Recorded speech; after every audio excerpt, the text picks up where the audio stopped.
noise that some people they like, you know, ladies and gentlemen, please make some noise. It's not that noise, but the noise that we don't like, which is harmful to our body. And we will focus more on architecture, of course, how we can prevent this noise in our spaces. As you know, in assignment 2, individual part, there is one question. Normally there's one question talking about how can you prevent noise from the outside. How can you prevent it from entering to your space, your project? So you have to focus because you can pick ideas from now regarding assignment 2. So in this lecture, we will focus on this type of noise and how we can control the noise. Now, before we start, as you know, usually everybody like always to go to these places. One of the advantages of these places, or the special thing, is there is no noise. You will find only natural sounds. That's why it's one of the reasons people, they always like to go to this kind of isolated areas, like here, islands, for example. Not just to swim, but actually even to stay far away from noise. So all these natural spaces, everybody like to go to them. For example, in my country, I used to go to this place. This is desert, and that guy is me. I used to go to this place just to sit, and sometimes I even bring my books or my papers when I was a student. This is, I think, in 2016 or something, or 17. So one of the reasons I like to come here is there is no noise. Here there is no air traffic noise. You don't hear any car going or even motorbike going around this place. So the feeling is really special. And usually, because we are living in these complicated cities, especially here in Kuala Lumpur, for example, actually noise is 24 hours. Even when you are sleeping, there is noise and very annoying motorbikes. Probably some of you here, they have this kind of motorbikes they generate too much noise, actually. So this is one of the reasons we like to this kind of places. And actually, this Robert Koch, one day, as you can see, he's dead now, but he said one day, mankind will fight noise as relentlessly as cholera and the pest. Actually, it's today. Actually, noise is really, of course, if you compare it to 18 something to now, of course, noise has increased everywhere. And many actually, they are trying to do their best, especially architects. We are responsible of designing these spaces which are supposed to be comfortable in terms of any type of comfort, including acoustic. So noise prevention is our job actually in architecture. So it's our responsibility to make our space healthy in terms of sound. Now I will show you a video. It's short video, it's 3 minutes. It's talking about noise and it's talking about its impact on our spaces and we as human beings. Please, those who switched off the camera, you have to switch on the camera always. And please follow. I will just pick any student and I will ask questions according to the video, so regarding the video.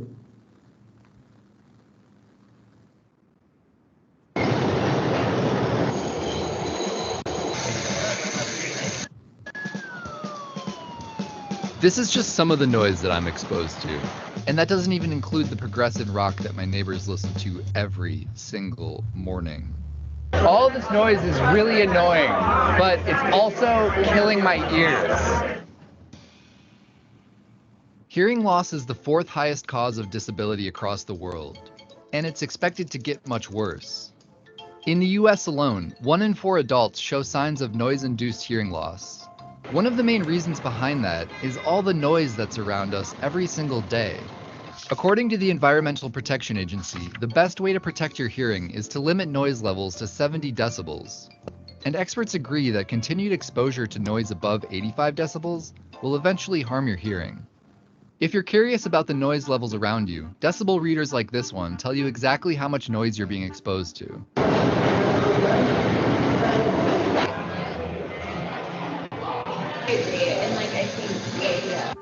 This one's actually fine. I ride the subway for hours every day, and it's really, really loud. But putting in my headphones doesn't really help. Smartphones cranked all the way up are about 100 decibels. This bar is 105 decibels, and according to the World Health Organization, that could damage your hearing in less than an hour. This chart shows that the louder the noise, the less exposure it takes to potentially damage your hearing. For example, a boiler room is about 95 decibels. So if you hung out in one for 4 hours, you would not only be a psycho, but you would expose yourself to hearing damage as well. One of the worst things about hearing loss is that ear damage is irreversible. Most of us are born with something like 16,000 little hair cells in our ears, and these hair cells act as sound detectors. So when sound waves pass into our ears, they send a signal up to our brain, and then our brain decodes that sound. But the brain's interpretation is only as good as the signal it receives from the ear. And when the hair cells in the ear have been damaged, the brain can't detect the sound, or the sound is distorted. You can think about the hair cells like grass. And when you're walking through a field and you walk over blades of grass, they bounce back after a few minutes. But when you walk through that field enough times, you eventually create a path. And the same thing happens with the hair cells in your ears. When loud sounds pass into the ears and at high enough intensity, they bend those hair cells and they can bounce back during a recovery period. But with enough noise over enough time, those hair cells get permanently damaged or destroyed. When it comes to help from the government, I've got some good news and some bad news. The good news is that in the early 1970s, President Richard Nixon passed the Noise Control Act, which recognized Americans' right to a quiet environment.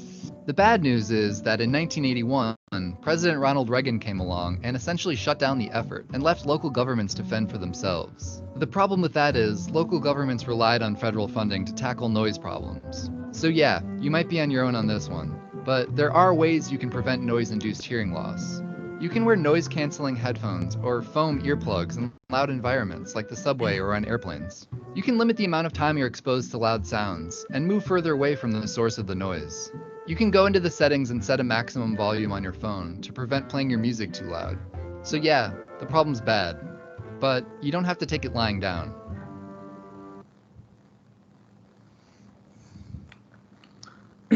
All right.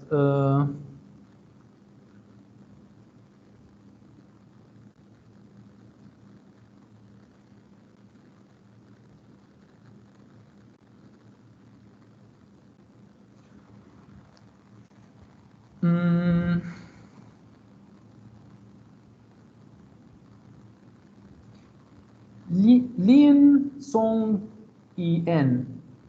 What did you get from the video? What do you understand from the video? 70 decibels is actually the most comfortable for hearing in our daily life, 70. So if you are more than 100, it could damage your hearing. Well, it's good, but I think he mentioned if you keep listening to sounds equal or less to 70, it's okay. So you'll not have hearing loss. But if it is more than that, if you keep hearing sounds more than 70, it will not be healthy to you. So probably you will experience this hearing loss. Yeah. Yes. So one of the things he mentioned also regarding using music sounds. When you are using the headphones, as you have noticed, for example, I think most of phones nowadays, when you increase the sound to a certain degree, 80% or something, it will tell you it can damage your hearing. Of course, it will not damage your hearing in 1 minute, but in the long run, you will get negative impact on your health. This is the tricky thing of sound. It doesn't really, you don't really feel things painful sometimes, but day after day after day after day, you will find that, for example, you cannot hear well, or even not only about hearing. Actually, there is even some researchers, they suggest that some kind of concerts, they can be caused by noise, but they still don't have enough evidence for this kind of things, but there is hypothesis at least. So it can be dangerous. So this means we really need to work hard to protect the architectural space from noise. So now in this slides, we'll try to focus on two types of noise. So noise coming from air conditioner and traffic noise. Now, air conditioner, for example, now in UCSI, as you know, they have too many air conditioner in each room. This one, for example, for me, it's annoying actually. And I can hear the fan, because there is a fan in this air conditioner which will distribute the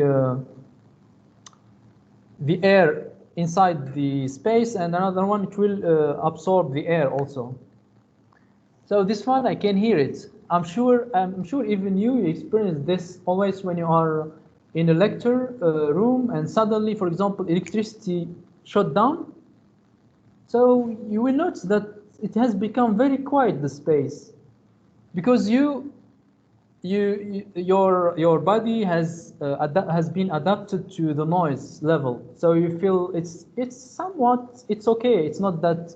But actually, it's not okay. Even this one is annoying normally. Even just air conditioner like this, even though, of course, it has the benefit of air conditioning the space, but in terms of noise, it's annoying.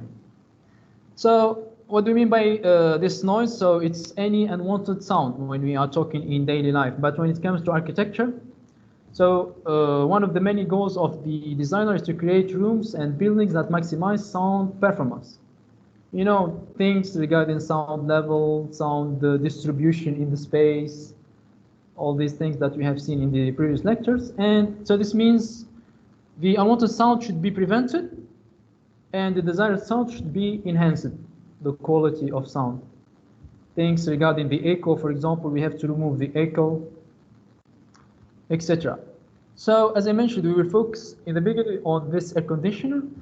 As you know, in air conditioner systems, they contain too many components and too many ducts. You can see them in UCSI. I think it's the best case study. Too many ducts, you can see them everywhere.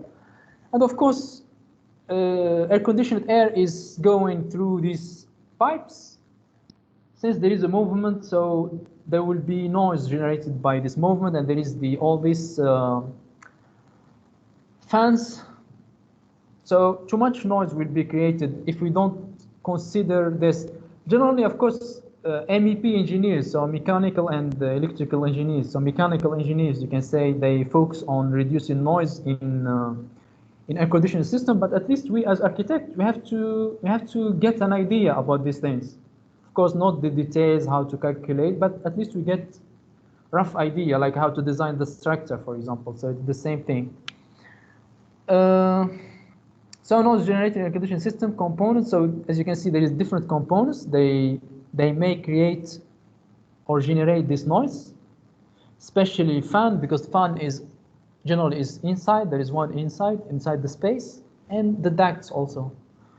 Well, motor and compressor, they are in the outside. They can also generate, if they are here, for example, they can generate too much noise, and noise will be structure borne. It will be able to go through the slab and enter to your space. So regenerated noise, sound power created when airflow through a silencer at a given velocity and direction. Yes. For example, here we have the motor. As you can see, it's not above the roof, for example. It's here, the motor. So basically, the sound can go from here to here. Now there is what, in order to control this noise, at least we have to know, we have to identify the noise source and characteristic. So sound power level from fan depends on motor power, capacity, static pressure, and discharge volume. So all these things are related to MEP, so mechanical engineers. So by selecting the correct component of the system, they know how much noise it will be created. We have to identify whenever air is flowing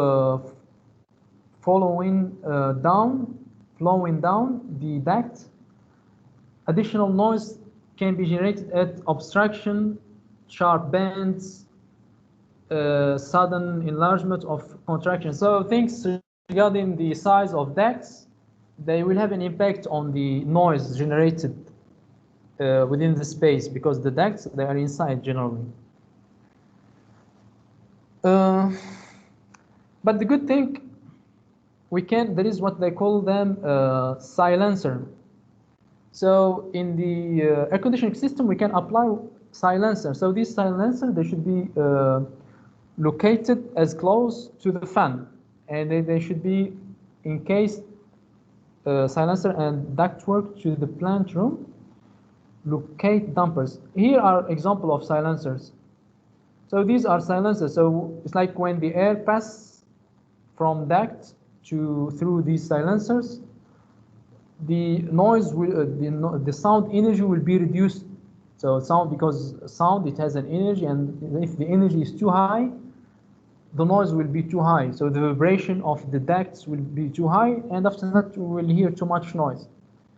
So the sound silencer is like a filter. It's like we filter the sound.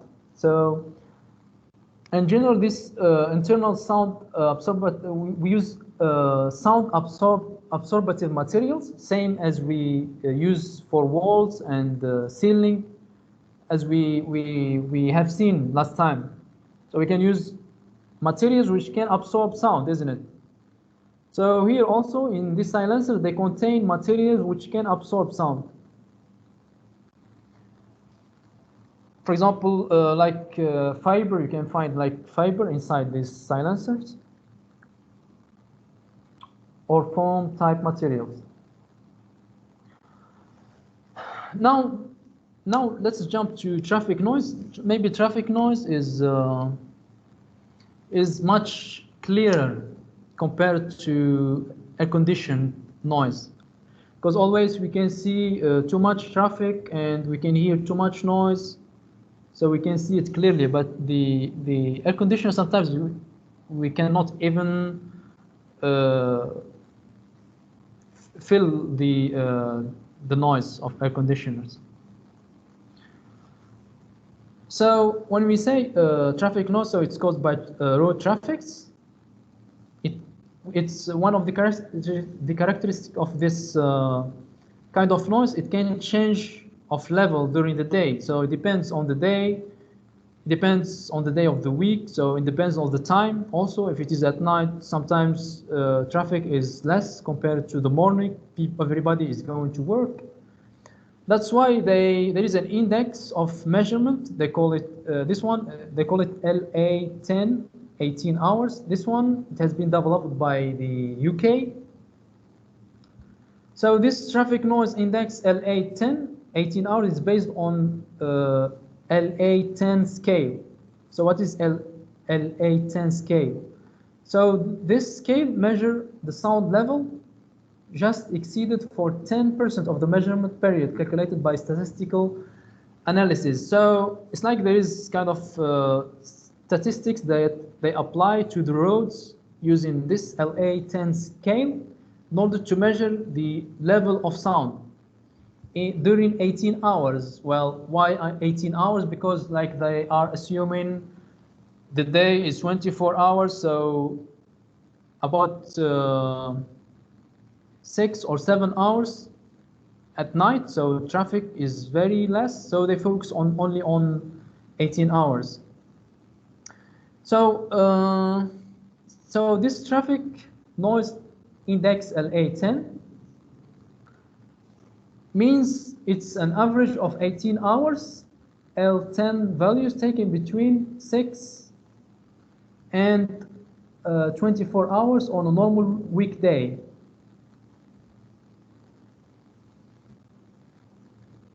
Well, no need for this.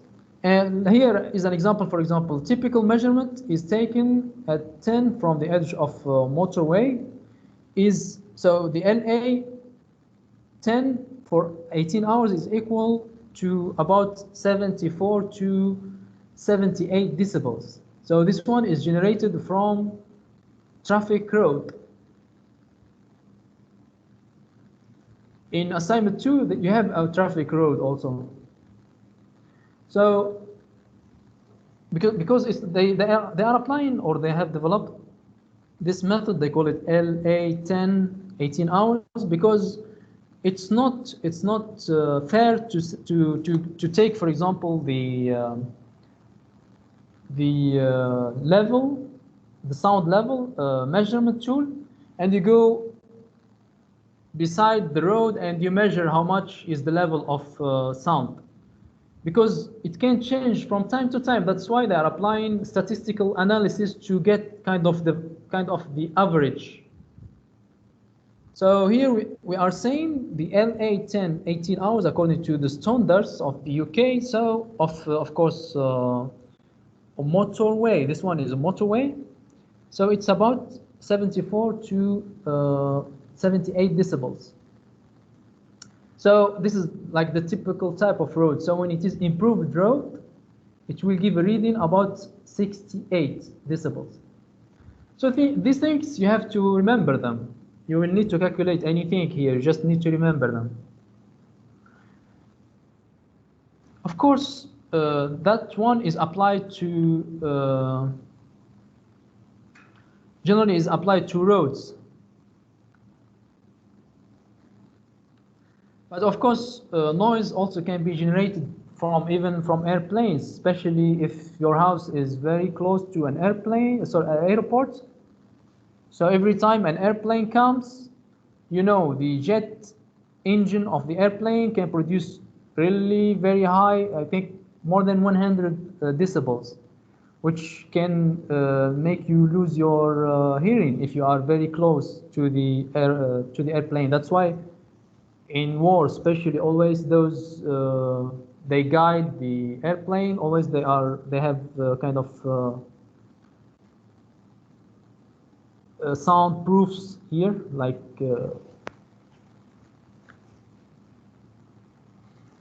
it looks like mine anyway, but this one is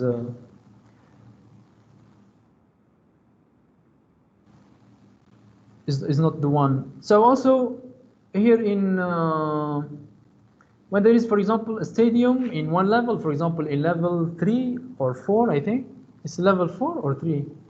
Anyway, I think level 4 in UCSI. So basically, especially if the slab is not it cannot, for example, absorb sound, or it doesn't provide insulation regarding sound. So those who are in level 3, they will be able to hear too much sound or too much noise. Traffic, yes. So research studies found that construction noise effects can affect emotional and physical well-being, speech communication, and even academic performance. So this means if you are doing an exam and you get low mark, you can use an argument, sir, you know, too much noise, and you know noise can make the students get very low academic performance. Of course, it will not be acceptable, but it's true. Academic performance can be impacted by sound or by noise. Let's say correct word.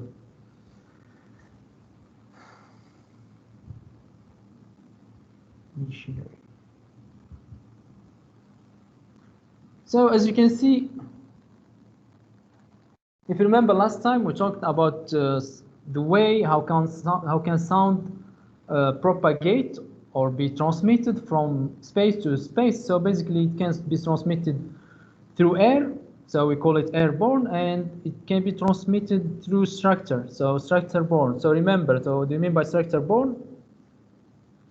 So basically it can go through the floor, for example, it can go through the wall here, through the ceiling. Of course, in your analysis of the case studies, or the second part of the assignment too, you have to use these keywords regarding to acoustic. Like, so this means you have to understand what they mean.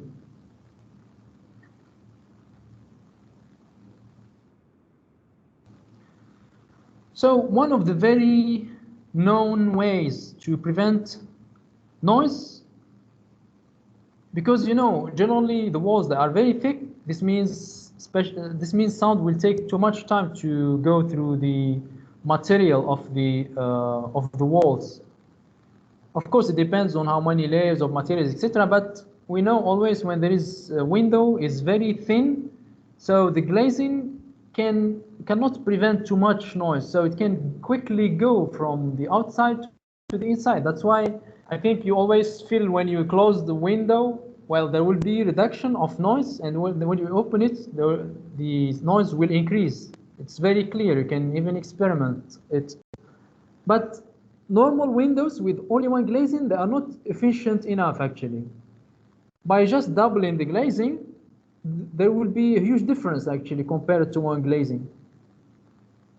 That's why in many projects nowadays they use double glazing, because they don't have only benefits in terms of acoustic, but also they have a benefit in terms of thermal comfort, especially in especially in countries where there is winter. Generally, they don't like for the heat to go from the inside to the outside because they need heating.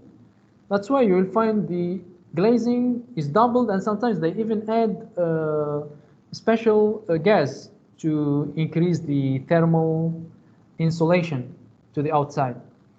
So the good thing of this double glazing, it can help in thermal comfort and it can help in acoustic comfort, because sound also will find two layers. So obviously it will take more time, or the energy of the sound will be reduced by the first layer, and then it will continue traveling, and then it will find the second layer, so small energy will be reduced. So only little energy will be able to get inside the building. So this is one of the ways that we can fix the issues here, even in UCSI, if there is windows and only one glazing. So basically you double the glazing will reduce the noise. Now, these are some techniques that we can use to reduce noise coming from the traffic. So as you can see, this plus highway, so the noise has been reduced. Of course, it has been measured, probably according to the statistical method that we discussed in the beginning. So, and they found that this kind of plantation, they reduce noise about 30%. Same thing here, but it's not planting, so this one is by buffers. 17%. But you have to be very careful when you say planting. It doesn't mean if you plant 2 trees, it will reduce noise. Because last semester when I was in the internal review of the design studio, many students, they had a project actually very close to the railway. So obviously, if they say our program, it contains classrooms, it contains very sensitive spaces. So when I asked someone, I asked them, how did you consider noise? Because it's very dangerous like this. It will not be comfortable, your classroom. They said, look, we have 2 trees here. They think 2 trees, they will prevent noise coming from railway. So it's not the case. We'll discuss this later anyway. We will see in another slide. So same thing here. We are using concrete blocks, as you can see here.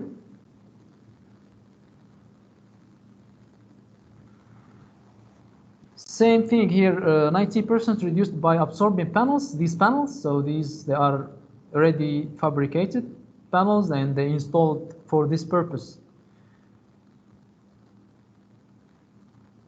As you can see, the solutions that we use to prevent noise, they are very simple. Just bring a panel like this, or concrete blocks, or even though acoustic is complex into how does it propagate, but in order to prevent it, you just bring an obstacle. Traffic noise. So 5 ways, 5 noise control strategies.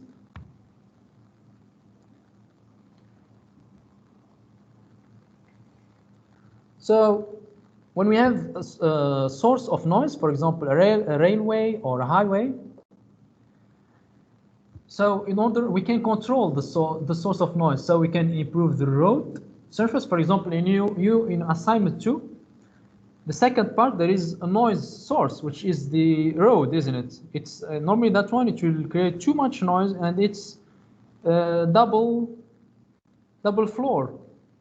It's not only one road, actually, it is double.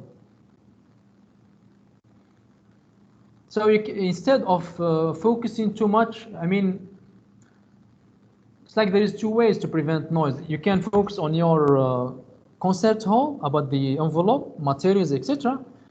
But it would be wisely also to focus on the source of noise. So you have to add these elements, like these walls, or it depends on the road. So you have to look to the road. It's in UCSI, and I think you know how it is built here. And if you know you need images, I can take a picture of you and I will send it to you. So so we can improve the road surface. So the use of porous asphalt road surfaces to reduce noise by by 5 or 10 decibels.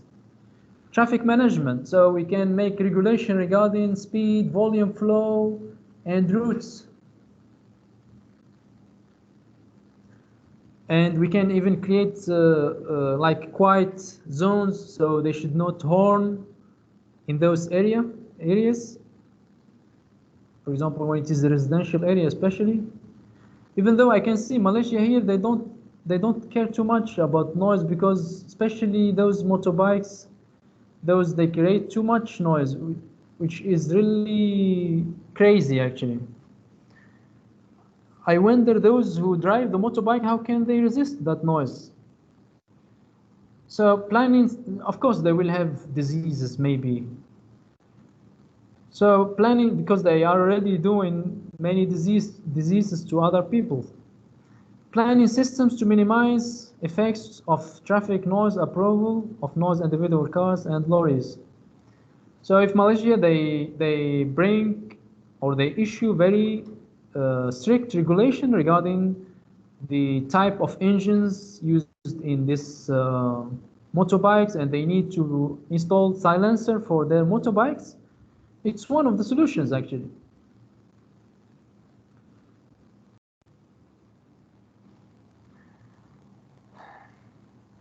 So we can also so if we have, as I mentioned, if we have a building, we can focus on the building envelope in order to isolate the facades. You can use specific materials in order to isolate the facades. And also we can use masking at the receiver by using water features.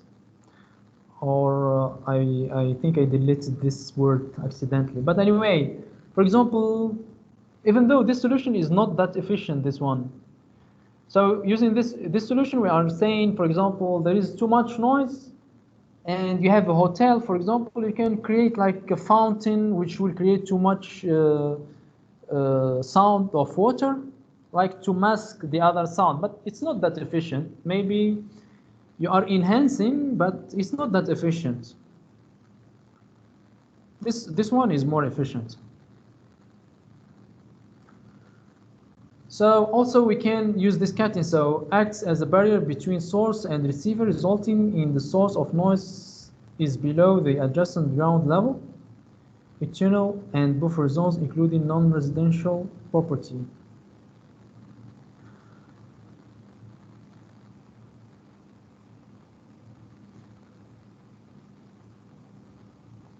For example, also it depends on the organization of the space. For example, if it is a hotel or office building, we know that there is a high traffic road in the north elevation. Probably we can put our service area there, because service area nobody will stay in the service area for a long time. Especially when the project, for example, is a hotel, is a hospital. People that are sick inside, and you add another trouble for them. You cannot let them sleep, even though probably they don't sleep because they are sick, and you add noise. So in hospitals, noise prevention is very critical.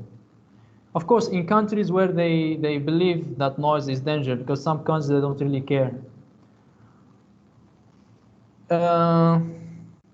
We can use barrier walls. So it depends on the distance. We have to be careful when you use barrier walls, distance, material, and height, and even the geometry of the barrier wall, because sometimes walls like this, they will be better. So because if there is a car here, so sound will not be able to go this way or after the barrier. So here are the barriers that we are talking about. A solid surface that stops direct sound path from a sound source to receiver. So generally these barriers that are installed where there is residential building, for example, and very congested highways. Not just in the rural spaces like this. Of course, we don't need it, because since they exist, this means we want to protect the outside, which is the receiver, probably any type of buildings there. So this is the effect of the wall barriers on sound waves. So as you can see, even though there is sound barrier, but sound will be transmitted. But the good thing is that the energy here of sound is too high compared to here. So here, after transmittance through the wall, too much energy has been absorbed. So this means too much noise has been reduced. Of course, sound wave can reflect also. So it doesn't mean not all the energy will be transmitted, can be reflected also.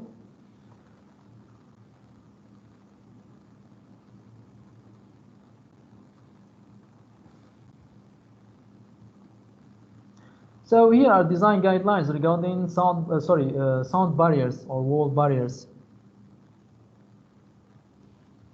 So the line of sight between the source and the receiver must be cut off completely by the barrier.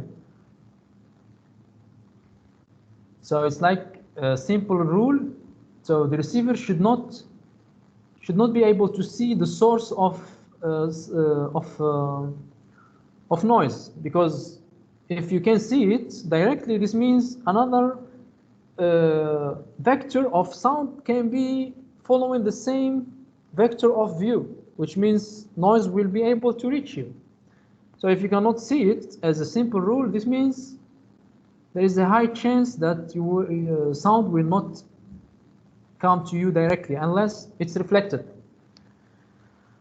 So a barrier should be at least 5 times wider than its height. So this is another rule of thumb, you can say.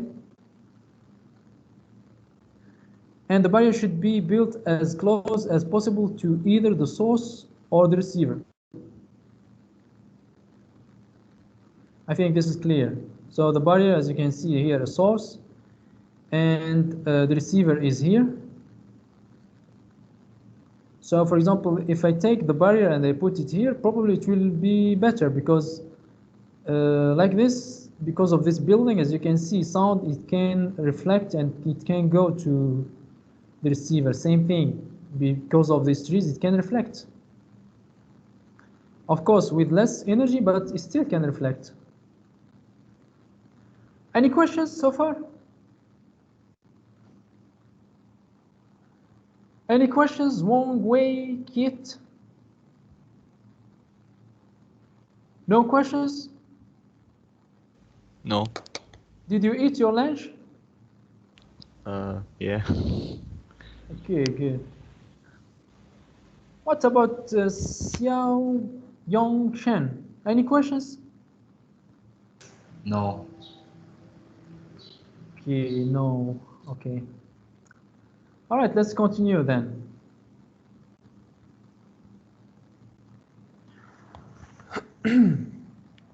So here we are still with barrier walls. So when we talk about material, there is different type of barriers. So it can be steel, precast concrete, wood, and composition board. But generally, we can see steel and precast concrete. So of course, you know, most of the time they use these barriers to hit two birds with one stone. So it's like they put the barrier. One of the function is to prevent cars from falling behind the barrier. So in terms of security, and they know in the same time it will prevent sound, too much noise to travel in that area.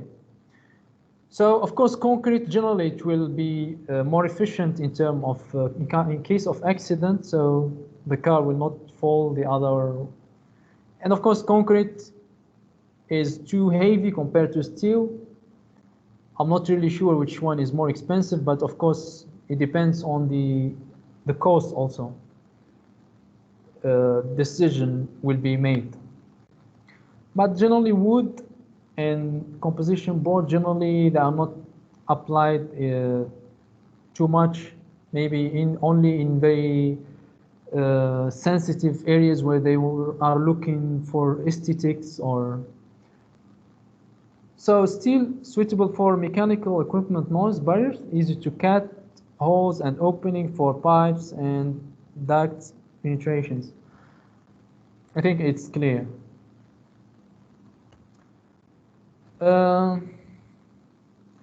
So please be careful when there is trees like this. They will not prevent noise. They can even reflect it actually to your building. They will not absorb noise. Probably we'll meet again in design review, and they will ask you these questions. As you can see, there is these wall barriers. They can be even glazing. Sometimes they call them artificial noise screens. So of course, as I mentioned, sometimes in some areas they are looking for aesthetic, and they don't like those who are driving. Always they are feeling like they are in a tunnel. So at least they can still see trees. That's why they are glazed. So when they are glazed, of course, the glazing should be very thick and very specific, because it can resist or can absorb the sound or the noise. But at least we still can see. Of course, it can be expensive, this one, compared to normal steel barrier, wall barrier.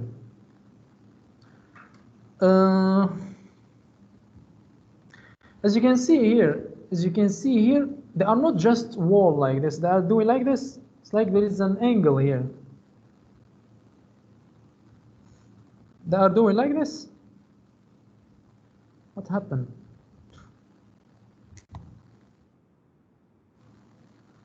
One second. I think you can see it in the image, because they know sound will start from the bottom of the road and it will try to go in the form of a cylinder, if you remember. So the noise generated by the road, it will go in a form of cylinder, not a sphere.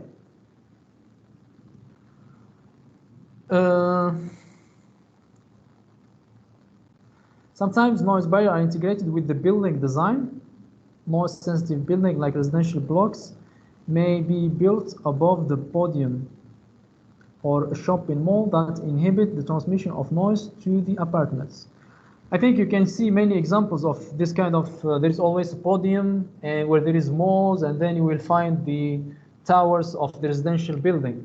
Of course, too much noise actually, especially for example, like Eco, Shiraz, actually most of condominiums are built on podium, most of them, or at least many of them. So these podiums, especially when they are very close to roads like Eco Shiraz, there is highways there going. So without that podium, or with that podium, too much noise will be reduced thanks to that podium. Of course, probably they didn't really think. Of course, putting the podium there, first priority is not to reduce noise, obviously, because they need, the program requires them to bring malls and retails, etc. But it's like hitting two birds with one stone. Again, it's like this in architecture. Always we. All right, so here is the discussion. Can you identify the noise sources and barriers in the image and trace the sound transmission paths? Can you do that?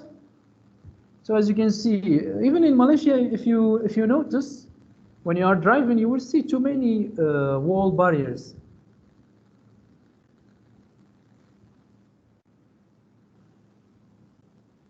This one, they seem to be glazing.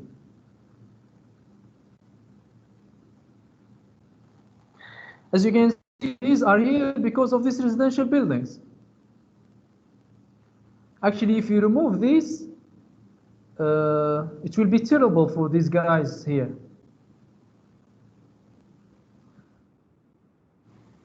So again, as you can see, solutions, they are very simple. They are not complex, but they do very good job. This kind of simple solutions in noise reduction, they do a very good job. So basically, this is how noise will go. So these guys that are here, they still can hear noise, but at least too many noise going this way, for example, as you can see here, it will hit the barrier and it will, the energy will be decreased. This one, it will be reflected, as you can see, but still, because cylinder, as you know, the sound behavior in a road will be considered as a very lengthy cylinder. So as you know, since it's cylinder, so this means in one way or another, basically there will be some vectors of sound which will go this way, because it's cylinder like this. It's not working well, this. So some vectors will not hit the what they call it, the wall barrier. But at least it's much better than without them. Because if you want to avoid like 90% of this noise, actually it should be like a tunnel actually, but it's not possible to make a tunnel for all the highways. It's not possible. So at least we do our best in reducing the noise this way. Okay.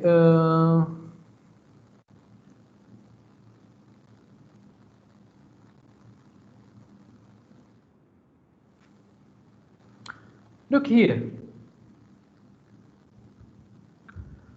So if you remember in the video, we mentioned 70 and lower than 70, it's okay. So 70 decibel. But after that, it's not okay. So even your mom, when she's preparing mango juice using the food blender at your kitchen at home, she will create too much noise actually. And you can let her know that this noise in long term, it can create problems. Of course, food blender, we switch it on only maybe once per week or something, so it will not it will not be an issue, but just to see. So it's about 85 decibels, this food blender, when you are far away, 1 meter from the food blender. Of course, this, as you can see, jet engine, for example, even 300 meter, look how much it's dangerous. 300 meter. Of course, now, for example, theater, large conference room, and library. So these are the level. In normal cases, this what should be about 40 or 30.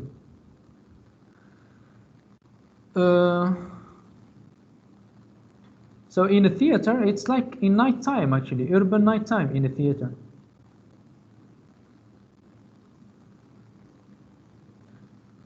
So there is this one vacuum cleaner, also create about 70.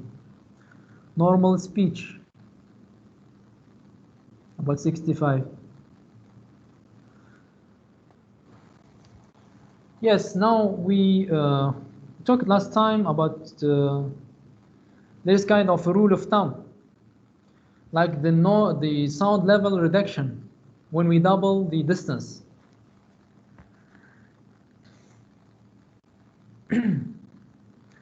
So for example, here in this distance from the highway, we have 70 decibels.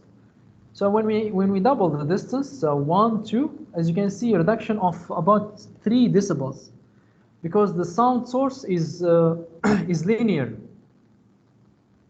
It's not a point, because if it is point, the reduction is about 60 decibels when we double the distance, if you remember last time. So this kind of analysis, you can apply it in assignment 2, part 2. For example, there is a highway. We have to know how much the highway will produce sound. And then you can measure the distance from the highway to your project. At least you know how much decibels will reach your project.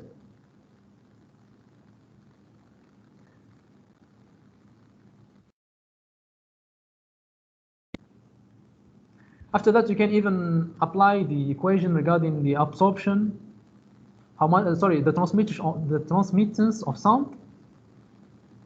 So you will be able even to know how much decibels will be able to enter your space, depending on the material that you used in your envelope, of course, the absorbance coefficient especially. Now it's very important, even though we can't just use barriers or barriers that are easy things, but we have to be careful how to use them. So like this, barrier is used in a very good way.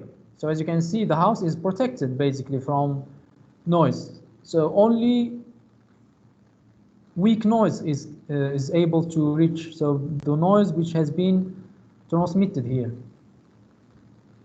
There is another way actually we can increase the length height here. So this way it can work as a barrier also. Doesn't mean you have to invest and buy this prefabricated concrete walls, or this solution is good also. But of course, this solution is not always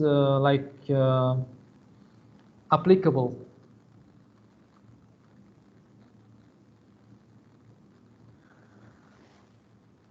So, for example, even though using barrier, as I mentioned, it can be a good solution, but if you put it in a bad situation, there is no mercy from noise. Noise will try to travel always. So if you put it here, you just lost your money. So your little cute red house will suffer from noise, even this barrier exists here. So the position should be rational. Aha. So now this is about trees now.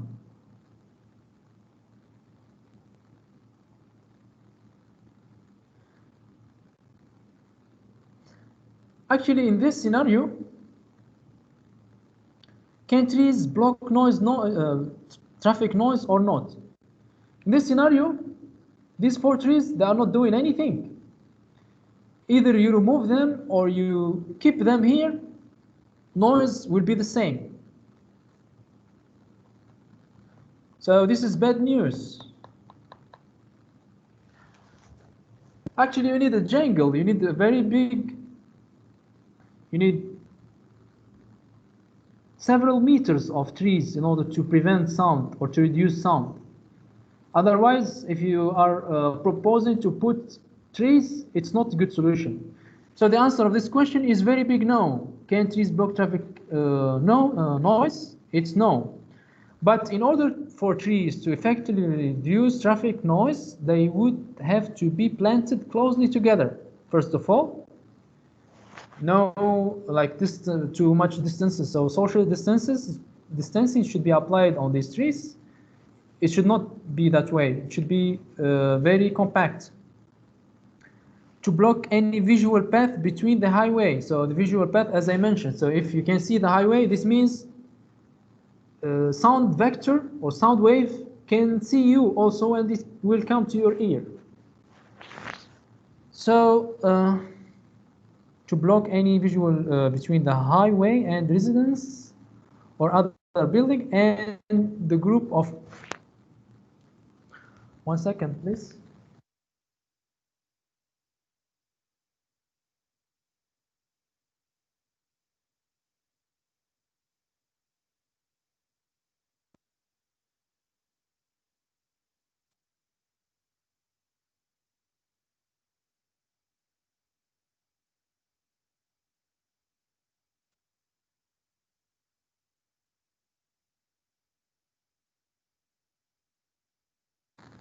So in order to prevent noise, so we have to plant trees. The planted trees would have to be at least 100 feet thick or wide.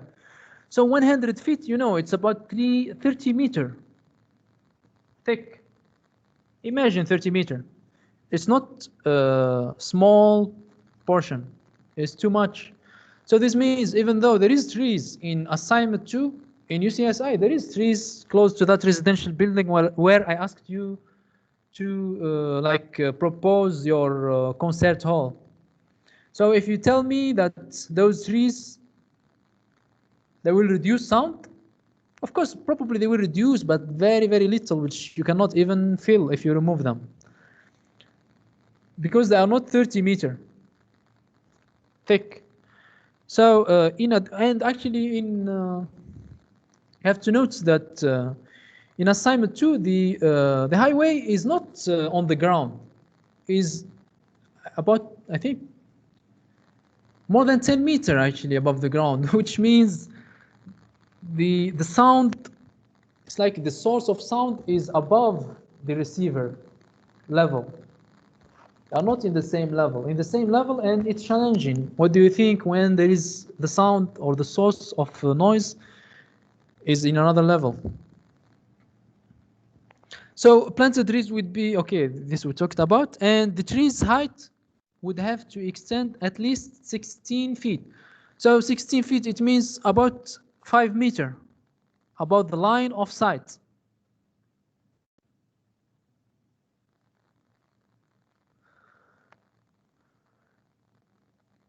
So a single row of trees would not be effective noise abatement measure, as this figure 4 demonstrates. It's not practical to plant enough trees alongside a highway to use this approach as an abatement strategy.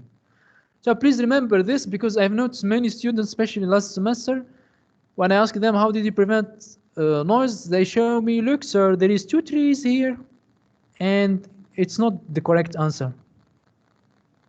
So please remember this. I can do another quiz for you, and they put this question in the quiz.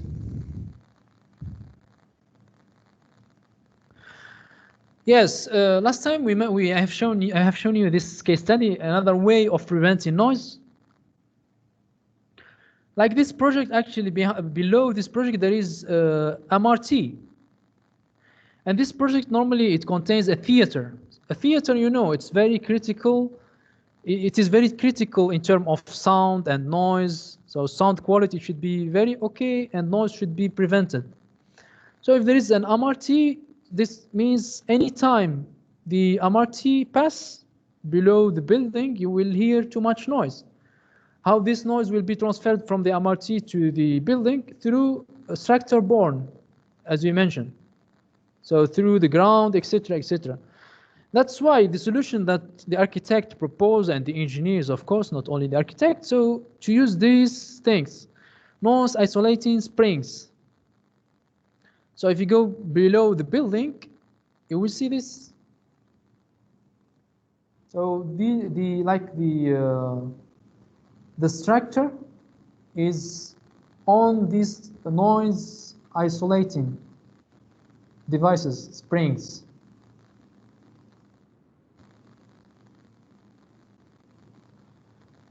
Of course, this one is one of the sophisticated. It's like this one, for example, it cannot be applied for existing building. This one, it can be applied maybe in a new building, and of course, it's very expensive. This kind of solutions are really expensive.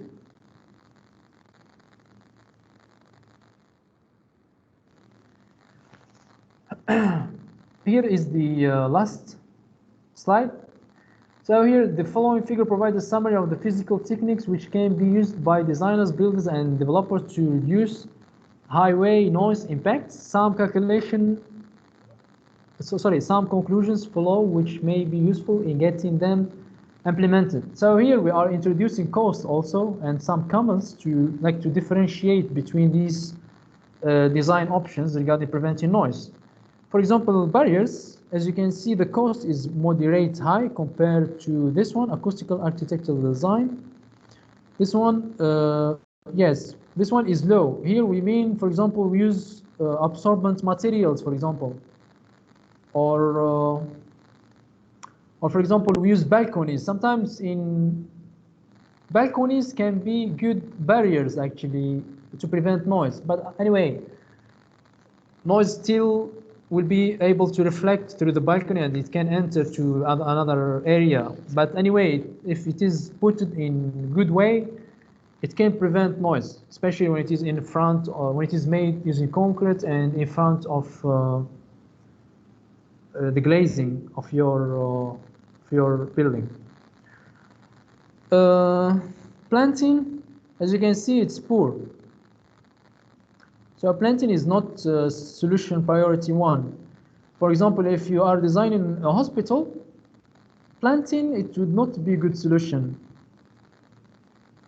Unless there is already a jungle like that, forest, and the road is far. So of course, planting will work well that time. But to start planting trees to prevent noise, it's not that good solution. So moderate height depends on the size of the buffer strip. And the situation were most effective after road construction, after building construction. So as you can see, this one it's good and excellent when we combine two solutions, because it doesn't mean you have to use only one solution. So, well, anyway, here are good comments sometimes. So the combination also we can have aesthetic. So potentially high noise reduction and aesthetic. This one, acoustical construction.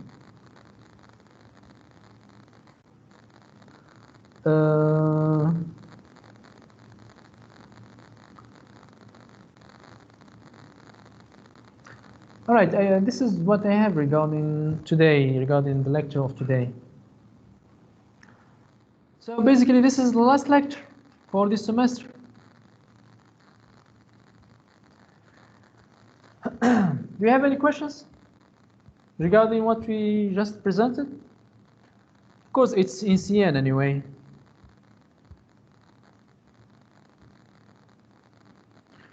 Okay, now I will give you 10 minutes. Maybe you can discuss with each other before you show me your progress.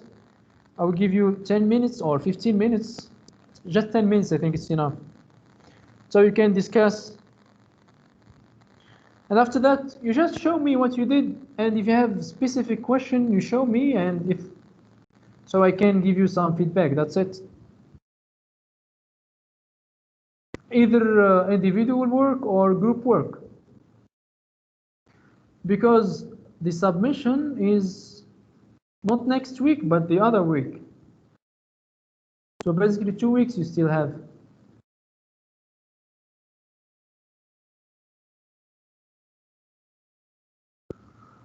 Okay, we'll give you 10 minutes.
All right, any group want to show me the progress, or if you have any questions?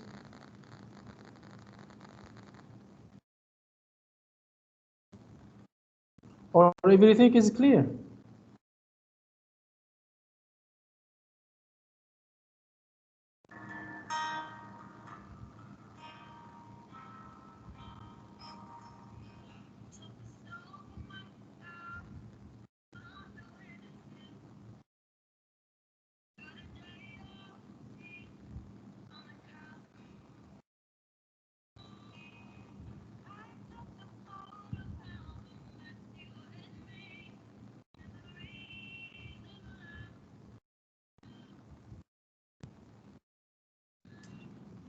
Hi, sir. Group 5 actually wants to share the progress. Yes, please share.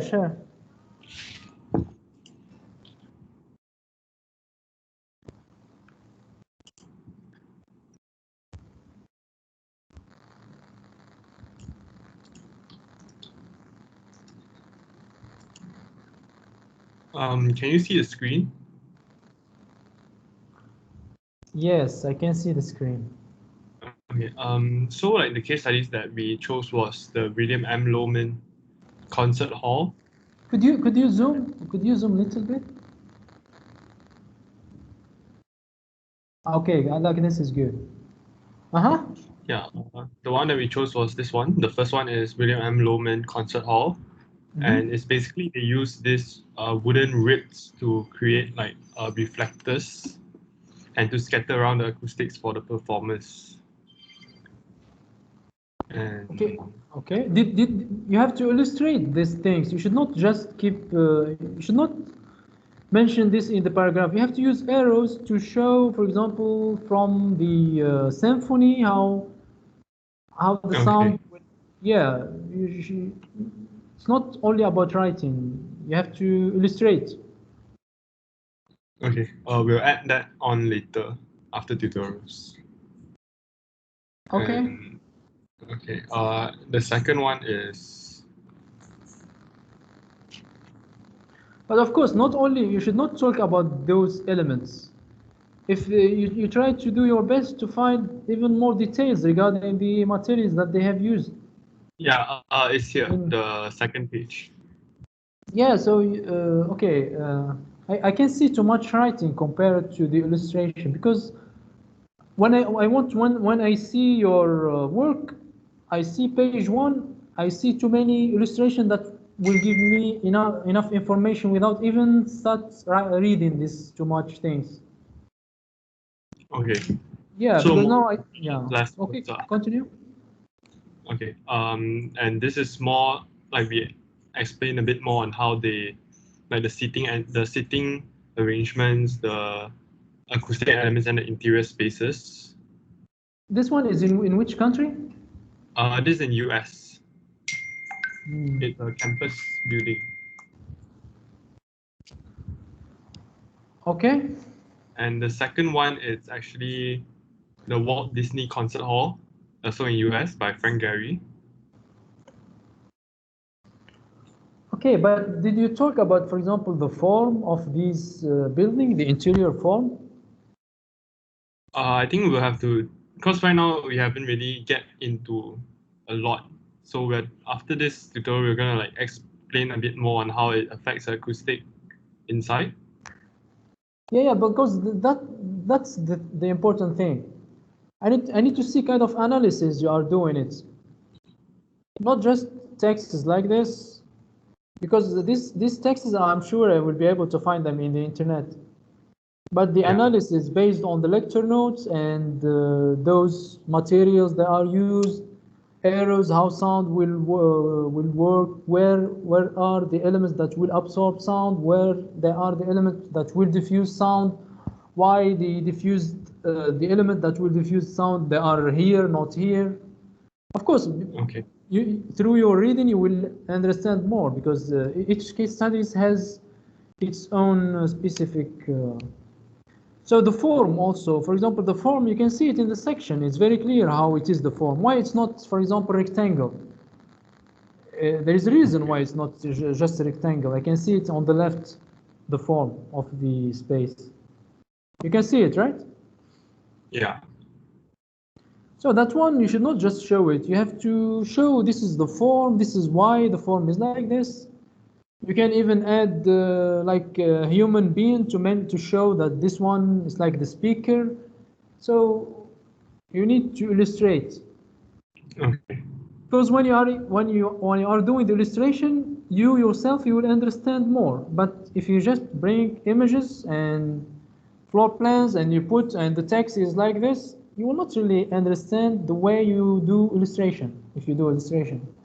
Yeah, I think we'll add a bit more illustrations after tutorials, because I think my group actually kind of understands how it works. It's just that we haven't included all the illustrations inside according to the lecture notes. Okay, okay. And yeah, I think in the project brief it's clear. You have to talk about the form. For example, you have the form here. And Okay. if they did any kind of simulation regarding acoustic, because this project, for example, I'm sure they did simulation. So if you can find this kind of information, it will be good. Okay. And the reverberation time also, as we mentioned last time, it's one of the most important things, the reverberation time. Any concert hall or theater, they when they design it, the first thing they will do, they will calculate the reverberation time, because the reverberation time it's an kind of an indicator which will show you if there will be an echo or not when there is a performance inside the theater. So this information normally you bring it and you highlight it well. And yes, so basically the overall comment, I need to see your analysis, not just bringing things from the internet or from books. Okay. Yeah. And the last one is the Harbin Opera House, located in China. Opera House? It's in Sydney, no? Yeah. This one is in China, Harbin Opera House. Ah, this one by Zaha Hadid, yes. I know this. Yeah, same thing. So you need to do analysis, not just Okay. when I say analysis. When I say analysis doesn't mean you need to find the analysis. You may not find it, but based on your reading, you will understand more how things. For example, they will say they use this type of material in the ceiling. This is why they used it. So you illustrate this using, for example, you answer a material picture and then you highlight that this material is here, and you write small description. This is the reason why they use this material in the ceiling. This is a diffuser, for example. You highlight it and you write why it needs to diffuse.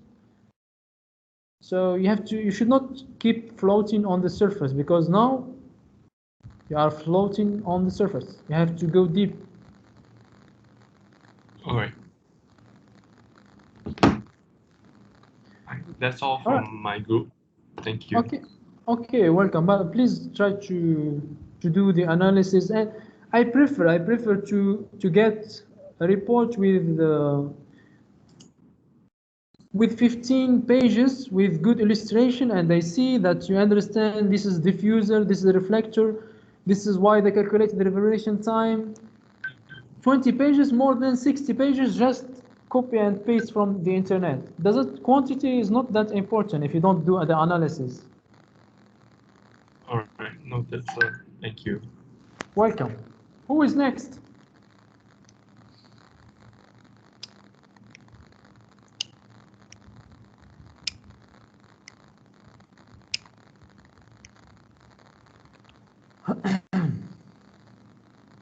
Who wants to go next? Which group? Who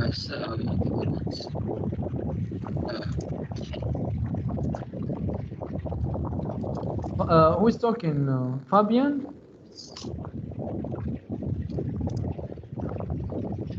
Can you see the screen? Yeah, I can see, but it's like you are under the sea. Your sound, your voice. Okay. Are you swimming? Maybe. Okay, can you hear me clearly now? Okay, I can hear you now. Yes. Okay. This is the present study that my group did. I just want to have a confirmation that whether is this a good case study or not for our case study. So the Look, first one. before you start, one thing I have to make it. I want to make it clear, please. I know some students they just bring works from either other students or from the internet, because in the internet sometimes you find works that are already done. If I found that, it would not be good. Okay. I hope you did this, and that's why references that are important. Anything it's not yours, you have to mention the reference, because if you don't mention references, I will think it's yours, and if I think it's yours and then I realize it's not yours, problems will come.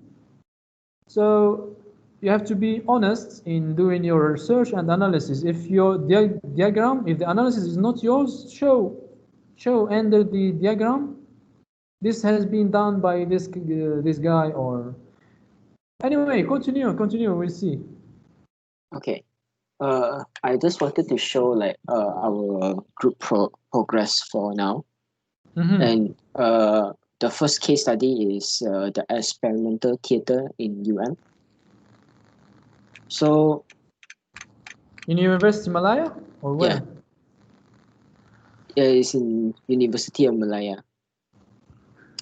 Anyway, I think this one exists in the internet, but anyway, continue. Okay. Basically, I didn't want to talk much about this since this is not what I'm trying to focus at. This is the present study that I want to focus at, because I'm right now having trouble about this case study. Because this case study, how does the sound reflect is based on wooden claddings. So the sound will like reflect on the wooden cladding and will bounce back to the stage. But one thing I realized about the construction method is behind the wooden battens, there is a sound absorbent fabric, and they didn't specify much about this fabric, but I noticed that they have included into the design itself. Can I just assume the material that they use in the sound absorbing fabric that they have inside the design? You mean you didn't find this information? No, I mean I know that they have the sound. Could you zoom? Could you zoom a little bit? Could you zoom?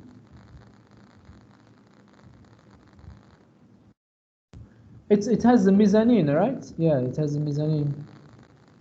Yeah, as you can see, all this strip of wooden cladding. Behind that, there is the sound absorbing fabric. What do you mean behind? Where exactly behind?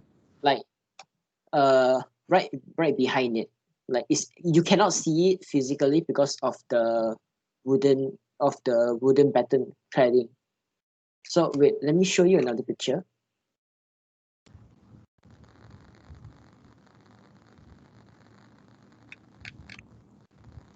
So as you can see, like this behind. Yeah, because generally it's like that one is absorbance, because normally I think it's perforated, kind of perforated panels, right? Yes. And it should be absorbent because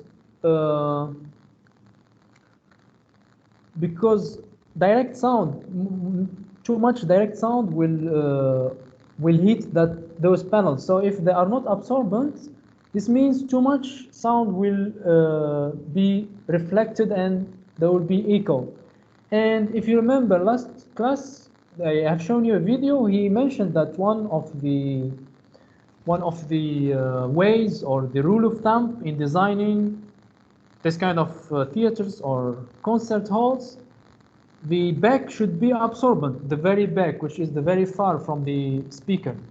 So yes, you can. If it would be good to find the information, but you can say 70% or 80% should be absorbent panels, even though they are not clear yet.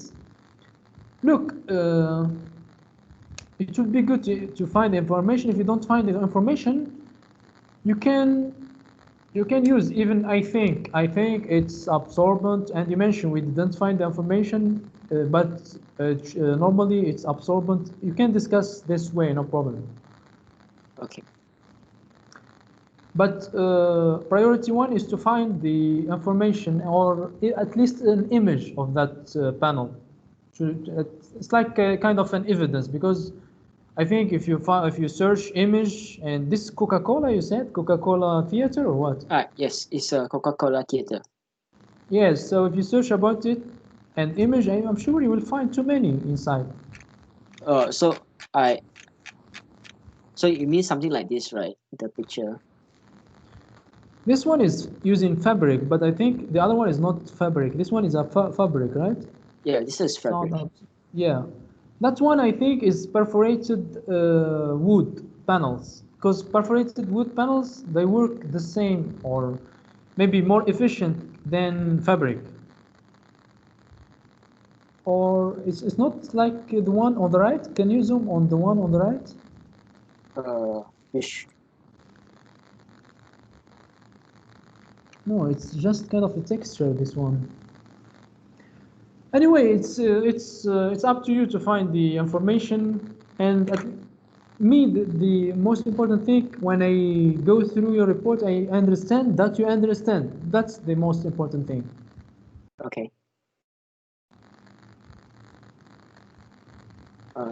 So if I see and I read that we couldn't find this information, but as a rule of thumb, generally the back of the theater or it should be absorbent. Why? It should be absorbent material. This is why. This is why.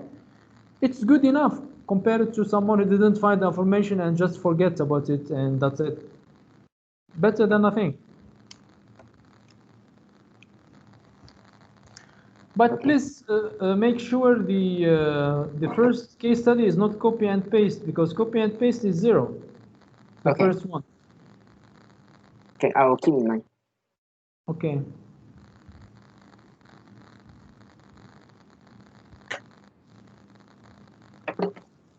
So, anybody else want to share his knowledge with us?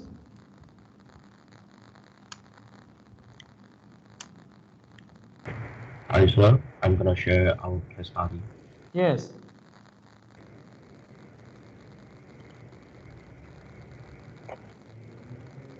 So, sir, can you see my screen? 1 second. By the way, I'm from group 3.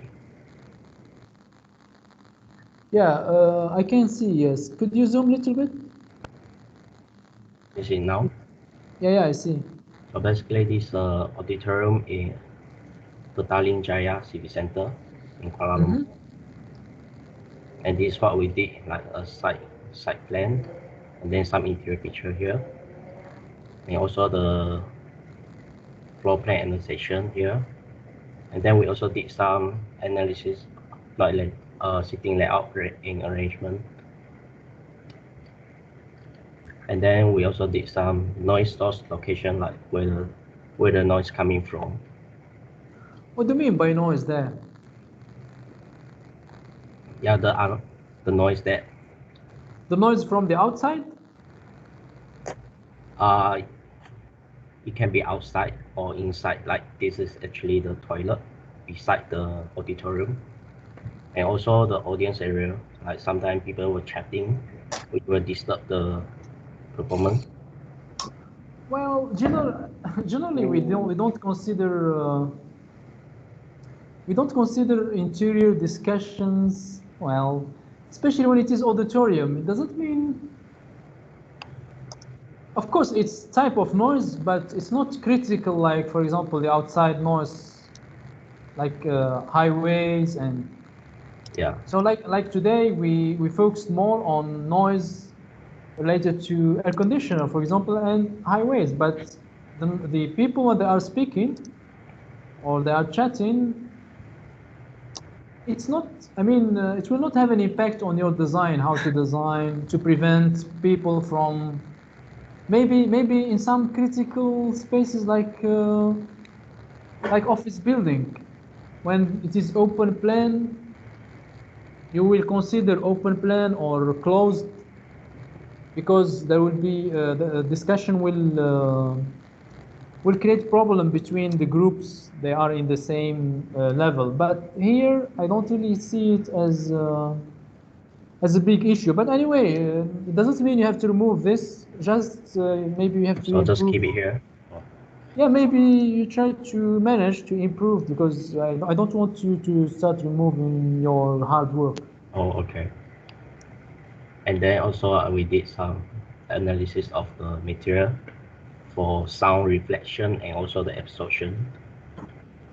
So these are good. Yeah, good, very good. If you did these things, it's good. This is I want to see this kind of analysis. So it's not just. And then this is the sound acoustic analysis of this auditorium based on the building element like the ceiling. Is this yours? This is the case study lah. No, I mean this analysis. Is it yours or you found it in the internet? Yeah, I found it from. So you have to put the reference. I would like to see the reference. Okay. In any figure actually, if it would be good.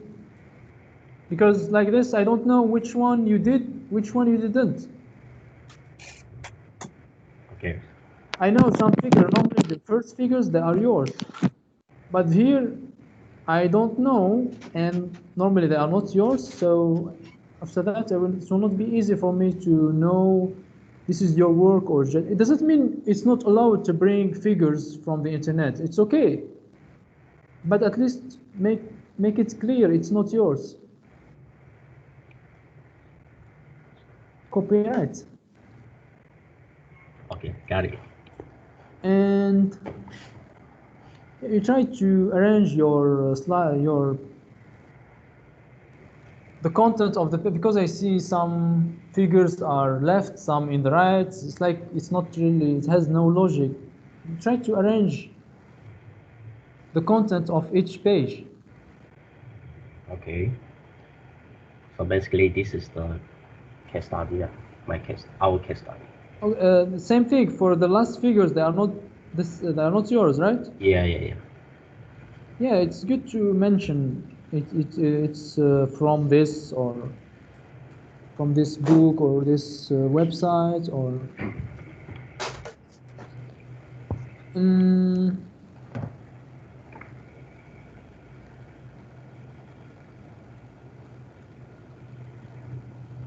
Could you zoom a little bit?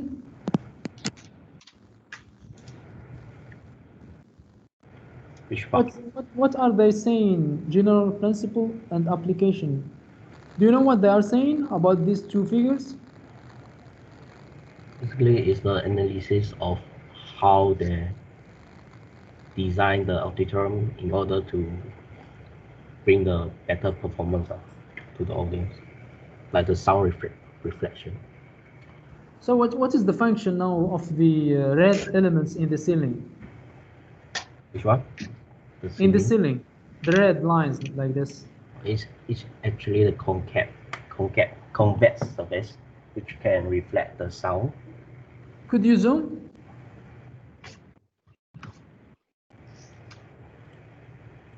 Why it's not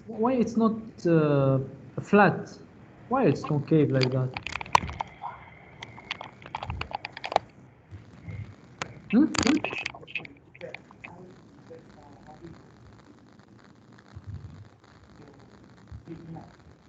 Can you hear me? Because the flat surface will produce echo. Again, what do you say?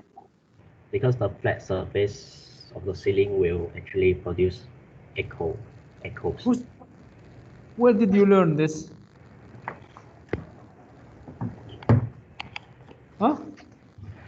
No? No? Really? No. I thought you was.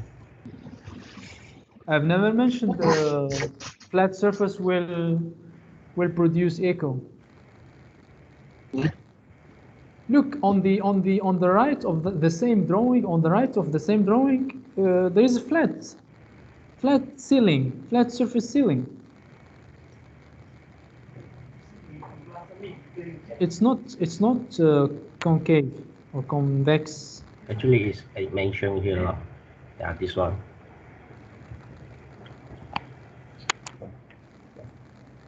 What is mentioned there? Yeah, this is what I mentioned just now. You see, yeah, you see. So basically, what is the difference now based on the two drawings, using flat and using concave?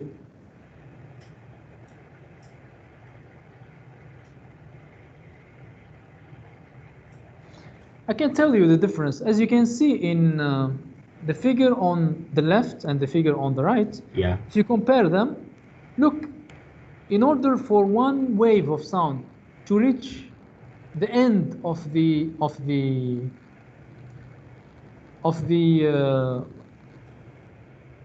theater, let's say, it has to bounce many times, which means it will lose its energy. But when it is concave, actually, because the characteristic of concave, when the vector of sound or the wave of sound hits here, since it's concave, it will be bounced too far, which means it will not lose too much energy. Maybe by reflecting, it will reflect only once and it will reach the audience which they are in the end. However, when it is flat, as you can see on the left, it will bounce too many times, which means any time it hits one surface, it will lose energy. Look how many bouncing in order to reach the middle, for example, and look to the convex one, just one bounce and it's in the middle. So this is one of the advantages of making, and you know, if you go down,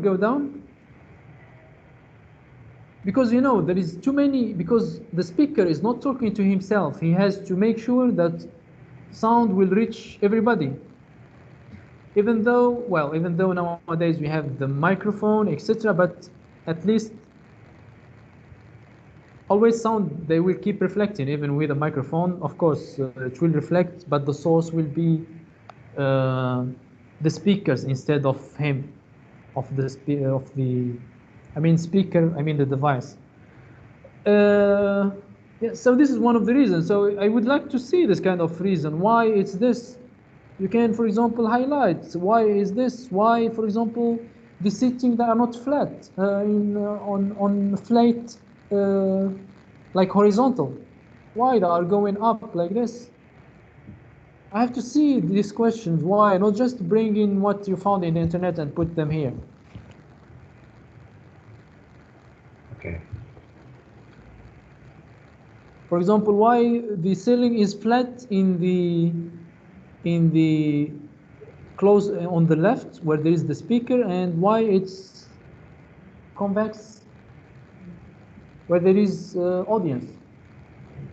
There is a reason behind things, because this exercise regarding case studies is for you to understand the principle of acoustical architectural design. In order to, after that, when it comes to the individual work, you will apply it. So it's not analysis just for analysis for nothing like this. It's a process of learning for you to remember it, and you apply it in the assignment 2, and even in your future when you start working, you will know why the overall design of my auditorium should be like this, because you know sound, it's very important to consider it, etc., etc. Is that clear? Yeah, clear. So please, you have to increase you have to go deeper in terms of analysis, and you should not rely only on what you found. it's good to bring these things, but you should go deeper since you have even explanation here. And references, please. You have to find a way how to reference your drawings, or to make it clear. This is not mine. This is mine. Okay, got it. All right. Who is next? Thanks. Thanks, sir. Thank you, sir. Welcome.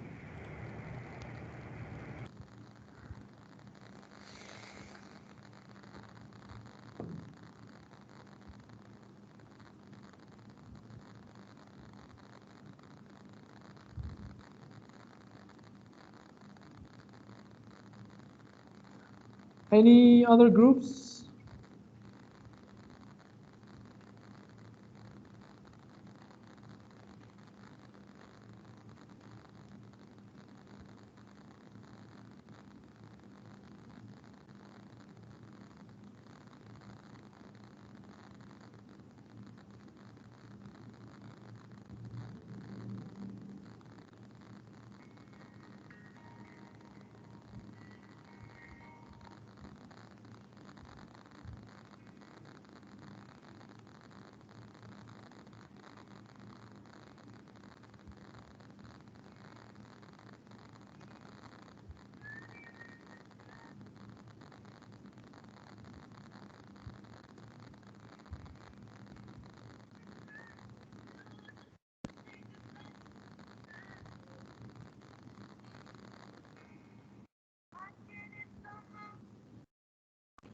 Any other groups want to share with us?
Okay, I will give you the attendance list.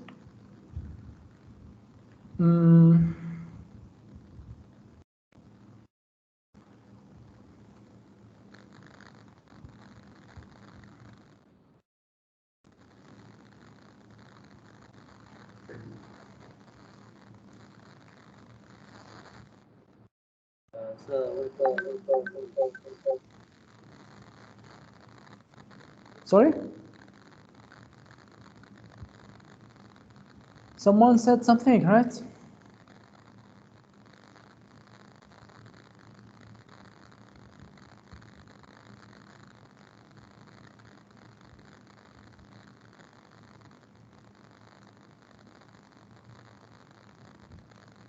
Okay, someone want to share?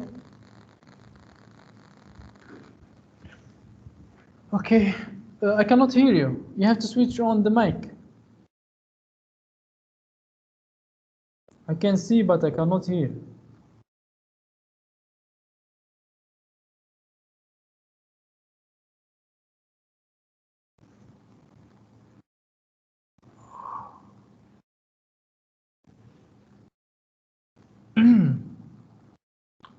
We cannot hear anything. Lim Jianwei.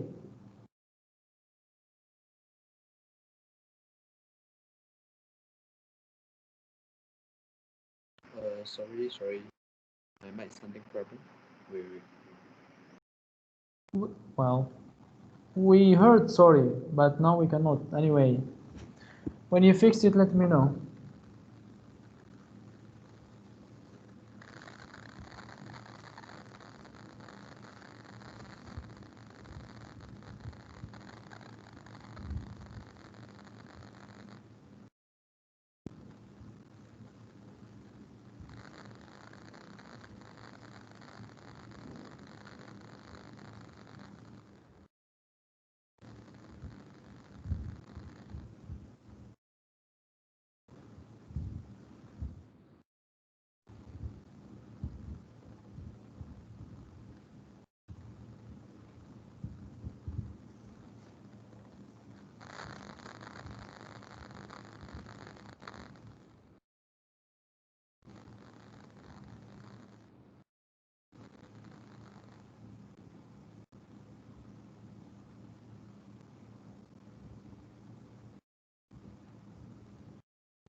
Okay, I will give you the attendance.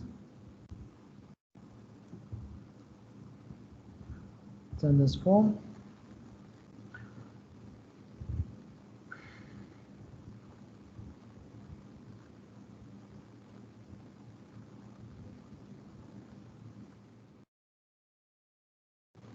Please fill up the form, all of you.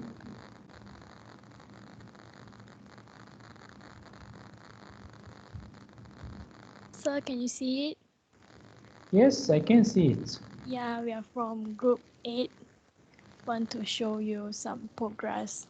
But actually we haven't finished yet, but just want to show you no problem, something no that problem. we have did. Yeah. So Good idea. first It's a good idea. So the first one is the Putrajaya International Convention Center. So I just scroll down and you can take a look.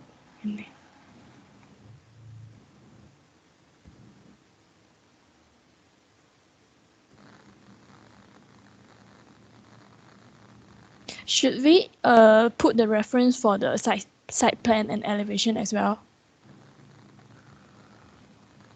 In a professional way, it would be, the answer is yes, if you want to make things professional. Normally, in science, any figure, if it is not yours, there should be the reference.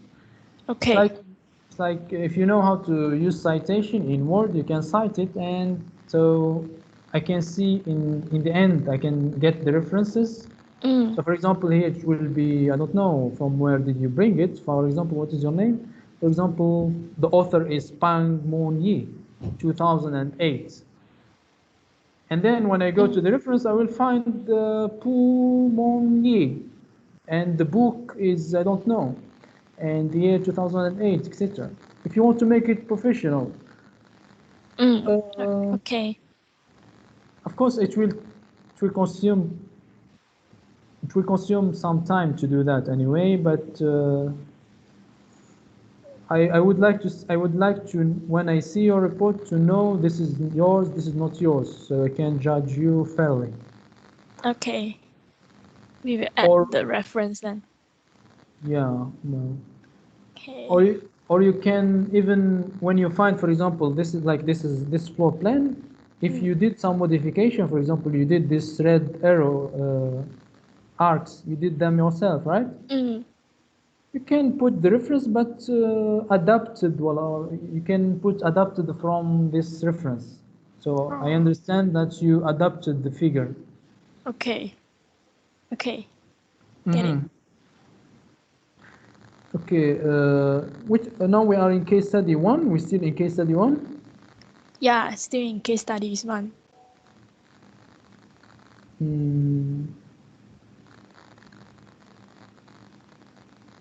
It's all the analysis that we have did. Go up. Okay, sound reflection is the first row of the distance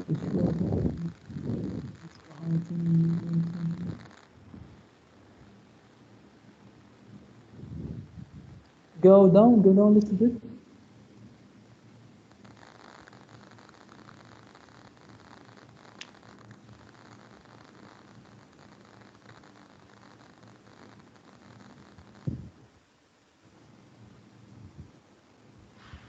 Okay, continue. Okay.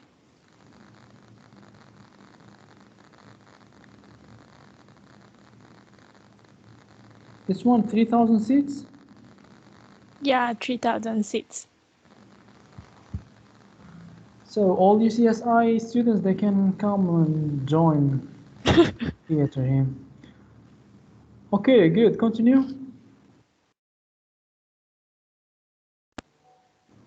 And this about the selection of materials. Mm-hmm.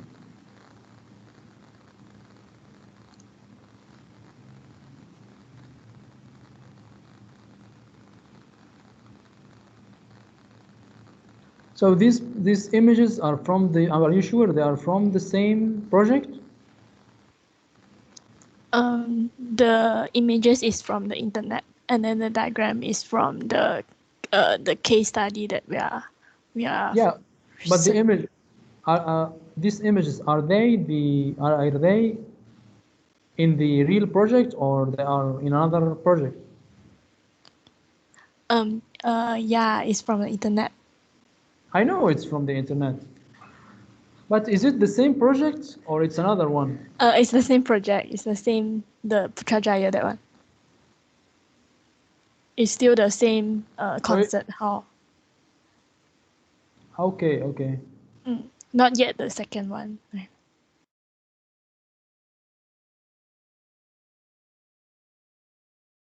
You see, it's good. You found too many information because it's good always. You have to work intelligently when we ask you to do a case study. One of the first criteria to select a case study is to find too much information because not all projects you will find enough information. So when you find enough information, you will be able to discuss more and in kind of more comfortable way. Okay, continue. So almost you finished this, means you. Not yet.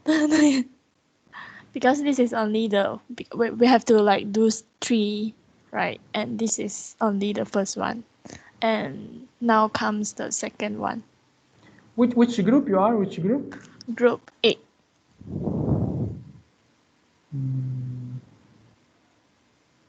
Okay.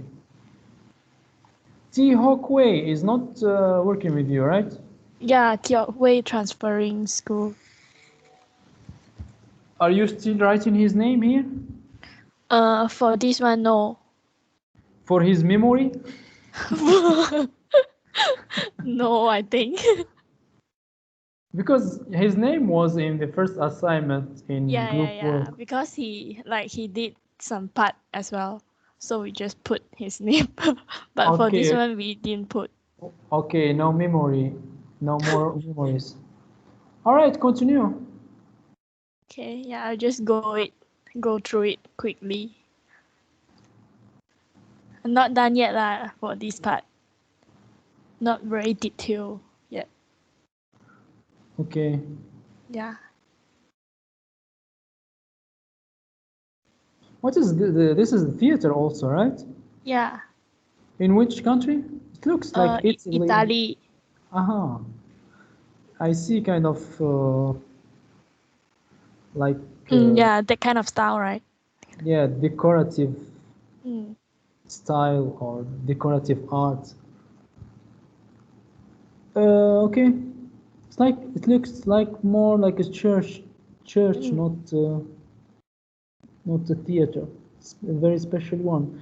So like the seating position is very special in your project. As you can see, they are around the speaker. So this one you really need to stress on this. You need to make it clear this special kind of theaters, because usually theaters, they are not.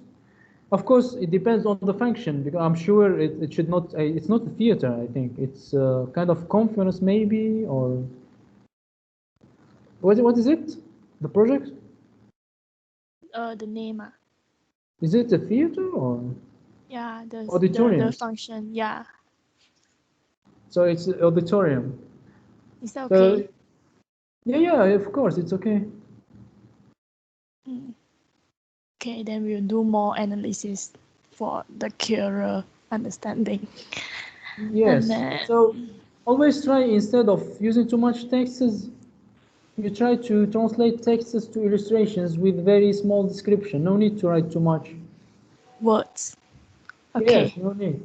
Okay. And the last one will be at the Kuala Lumpur.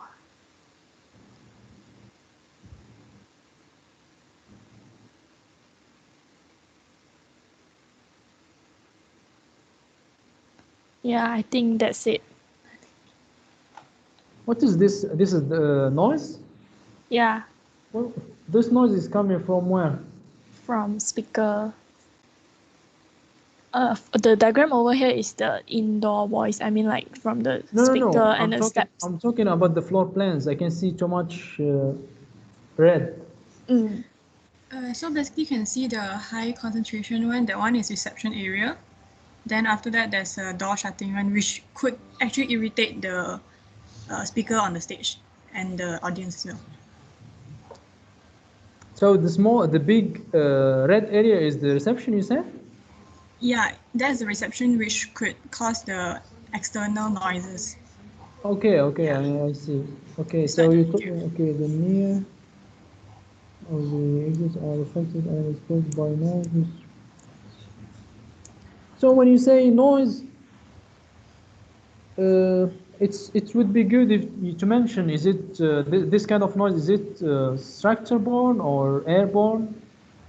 So basically it will affect your space through the structure, isn't it? There is wall between them. Yeah, it's structure. So you have to mention structure-borne. Okay. You have to show you understand. Okay. You can make a section of the wall and you show, I don't know, you can illustrate however you want. Okay. Is this all? Sorry? This is all, right? Yeah, that's it. Yeah, good. This is good progress. Okay, thank you, sir. Welcome. So who wants to be next? Where others they have gone? I can see only few. Are there below the chairs or where they did go? Look to this guy, he's looking to another place. Oh my god, they use magic? They just came, these guys, too. They just pop out here. So please fill up the form. I have sent the form to the Excel, to the chat. Okay, someone has shared his screen. Idwan Sang Yong Wei.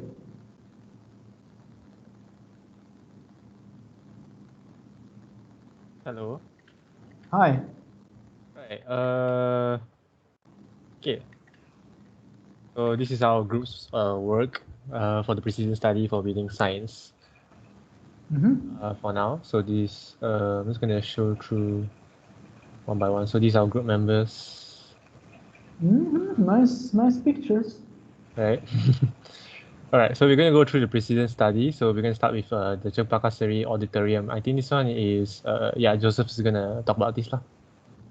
Please zoom a little bit. I cannot see anything like this. Oh, okay. Right. Hi, sir. Okay. This is the Cempaka Seri Auditorium, which is located at the Putrajaya. So, wow, I have to visit this one. It looks very interesting. Yeah. Okay, thanks for using this as a case study. So I will visit it one day. All right, continue. Yeah, so at first we just show the plans. Edwin, scroll down. Yeah, these are the main information. The architects are they are architects and Berhad. So these are the general information. So It is a multi-purpose hall auditorium which is mainly for speeches and talks, not for concert hall purposes. And the structure is egg-shell structure. So in the next slide, you can see the form. Edwin, next slide, please. Yeah, the section here, you can see it's the egg-shell, double shell actually. So it can prevent noise from coming from the outside to the inside, or inside like leaking the sound to the outside. Yes, you see there is car park also. Yeah. Imagine if this auditorium was connected to the car park, people that are horning with their cars and with their motorbikes, so it can be tough actually. But this way, as you can see, it's floating. Yeah, it's elevated to the upper floor. So it's one of the strategies, like overall design the form. But why you didn't write anything, or you will keep it after that talking about the strategies, because you have to talk about the strategies. Cannot see anything. You didn't mention. Okay, maybe here you will mention that acoustic analysis. Okay. So this is horseshoe.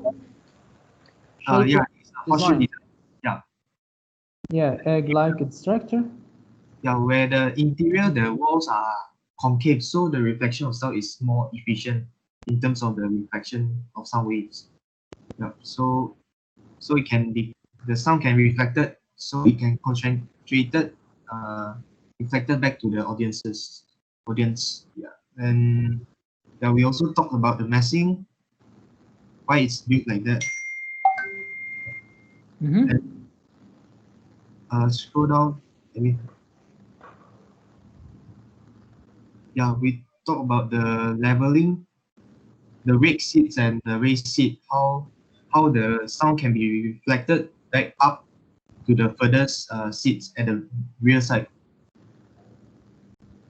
Okay. The arrangement of seats, we also explain how the hybrid configurations, like the angle, the seating is focused mainly to the stage.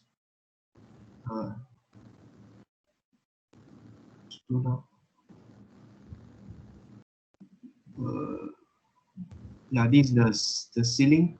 Yeah, the ceiling is one of the main reflectors.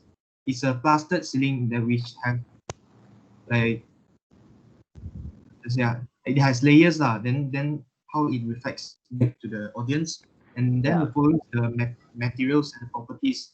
Yeah, one second. Before I forgot, because normally this is not only for you, for all the students, because in the case study analysis, there is one question asking you to do comparison. So after you do the analysis, the 3 case studies, you have to produce a table.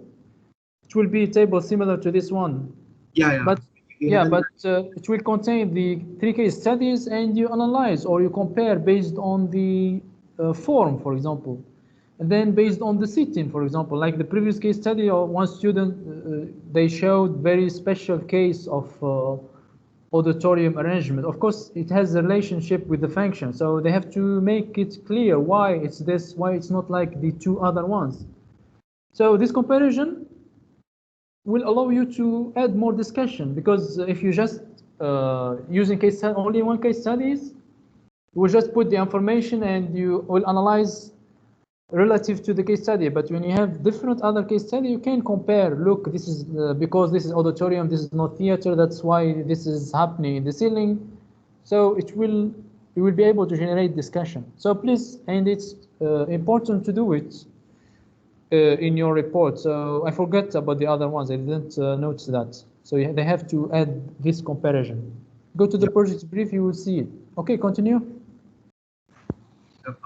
Yeah, we will do it afterwards after this. So the following are the materials, how we analyze, how we get from the reference, how they analyze the materials, like what the purposes of the materials and how it does. Okay, what is the position of this perforated timber panels? Sorry, you mean the position of this perforated timbers? Is it in the side of or the end of the project? It's at the both side of the wall, both wall of the auditorium. Yes. So actually, if you remember in the previous class, the rule of thumb was generally to use this kind of perforated panels in the back of the project. But he mentioned in the end, these are just kind of general rules. It depends on the calculation. Like this project, as you can see, they are on the both sides. And if you can zoom, could you zoom in the middle on that image? Yeah, zoom there. You see, they are there. I mean the picture. You see the picture. There are some that are perforated and some that are not perforated. So basically, according to their calculation, they found that they need a percentage of panels which should be perforated, and they created kind of a pattern to make it more appealing and increase the aesthetic. Yeah. In the same time, absorb the sound energy. Otherwise, probably if all these walls that are not perforated, what will happen? What will happen if there is no perforated walls? There is no absorbent material in the auditorium. What will happen? What is the issue that will happen? Too much reflection then cause echo. Too much echo. Bravo, yes, that's the, yeah, exactly, yes. And of course, if there is too much, if there is echo, you cannot do anything in this kind of space. They spend millions of ringgit on this space, and then small issue, which can be solved by using absorbent material, it will make the project not efficient at all. All right, continue. Yeah, Erin, go zoom out. Yeah, so the next slide, please. Next slide. Yeah, this is also the following the materials analyzed. Okay, did you do this yourself or you found it in the internet? I found it in the internet. No, I mean this table, for example. Do you find it in the internet? On this table, we refer, but then we compile the info in this table ourselves. But the information, did you find it in table or how did you find it? Without my friends doing this part. Yingyi. Yes. Hello. You doing it in? You get this information from a table or what? No, from information, not from the table. So you found it in a table, right? No, I mean not in the table. I extract out the information. Yeah, you have to. If I find it in the internet like this means you didn't do anything. It's good what you are showing here. It's very good, but I hope that it's you who did it. So if it is not you, you have to mention this table. It's from this guy. Okay. The whole table, not only one figure, if it is not yours. All right. Continue, please. Yeah, I will scroll down, please. Thank you. Oh my God, you still have too many. Okay, continue. Yeah, this is the sound source where the. This is in Europe, right? Or Malaysia? No, Malaysia. So this is the same project. Oh. Yeah. So this is the outside.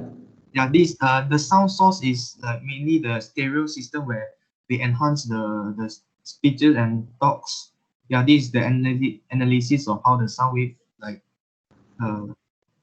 propagate towards throughout the entire auditorium. Then the following one is the noise where it's coming from the external, especially from the lobby, where events is always organized there. Yeah, especially when there is a speech or talks. Yeah, so it needs to be prevented in the strategy during the design process. So the internal is mainly the air conditioning and also the air blower is some kind of the HVAC system, and then the metal stair nosing where people when walking down the stairs, this some kind of distraction. But in overall, it's just a minor noise lah. Yeah. So scroll down. Yeah, this is the analysis of how the sound concentration where when they reach the end, the center and the front, how much the decibel is received for the sittings in the arrangement of sittings. Okay, then the following is the sound echo and delay. For the front part, middle part, and the rear part, then this is the analysis of how the echo delay. Yeah, you can see if zoom in, you can see the seconds there. Yeah, so in this analysis, the center part, the middle and VIP part is always the best lah, because the reflection and the absorption, everything is in the optimum level. Okay. Yeah, scroll down please. Yeah, so these are the advantages that we summarize from this. We did it ourselves. We summarize from the information up there. Okay. Yeah, and this reverberation time, we also take it from the case study. Yeah. Then. So how much is the reverberation time? The reverberation time we got is 2.16 seconds, which is slightly exceed the optimum, which is 1.5 to 2 seconds. But this is considered slightly okay. Still acceptable. No, 1 second. It's 2.16. It's not 2.6. This means it's between the range. Or between, or because maybe the info I found online is slightly different a bit. This one, did you calculate yourself or what? I got it from the case study. So this means it's between. It's within the threshold. Okay. 1 point. You said it's the auditorium should be between 1.6. 1.5 to 2. To 2.5. Sorry, 1.5 to 2.5, and now it's 2.16. It's between 2.16 is between 1.5 and 2.5. Okay. All right. So it's acceptable. Okay. And you said it's not suitable. Why do you say it's not suitable? No, I said it's because what I found is within 1.5 to 2, but then this exceed a little bit from info I found online but then it's still okay acceptable. But here you are writing the definition of the reverberation time is in this auditorium is regarded as excessive, as the optimal reverberation time for the auditorium is between 1.5 until 2.5. However, the RT of the auditorium is 2.16. 2.16 is between that range. So why you say however? I think it's technical problem. Okay, I will change that. Yeah, so you have to. It should be good. It should be good also to bring the reference. Who said that the auditorium it should be between 1.5 to 2.5? Is it from the lecture notes or from? It's. I think it would be good to bring like more official reference, because lecture notes. It's like we are giving you the information, but you can bring the standard which says auditorium should be between this and this. So like specific standard regarding acoustic. Should be more professional that way. Correct. I think I passed to my friend for the second case study. Yeah, please try to go quickly. No need to go in detail. Just hello. Yes. All right. So for my part, it's the Calvary Convention Center, which is also at KL. This is in KL. Yeah.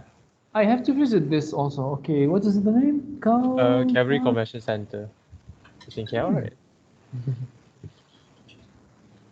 Where in KL? Putrajaya also? Wait, I need to check again because I kind of forgot.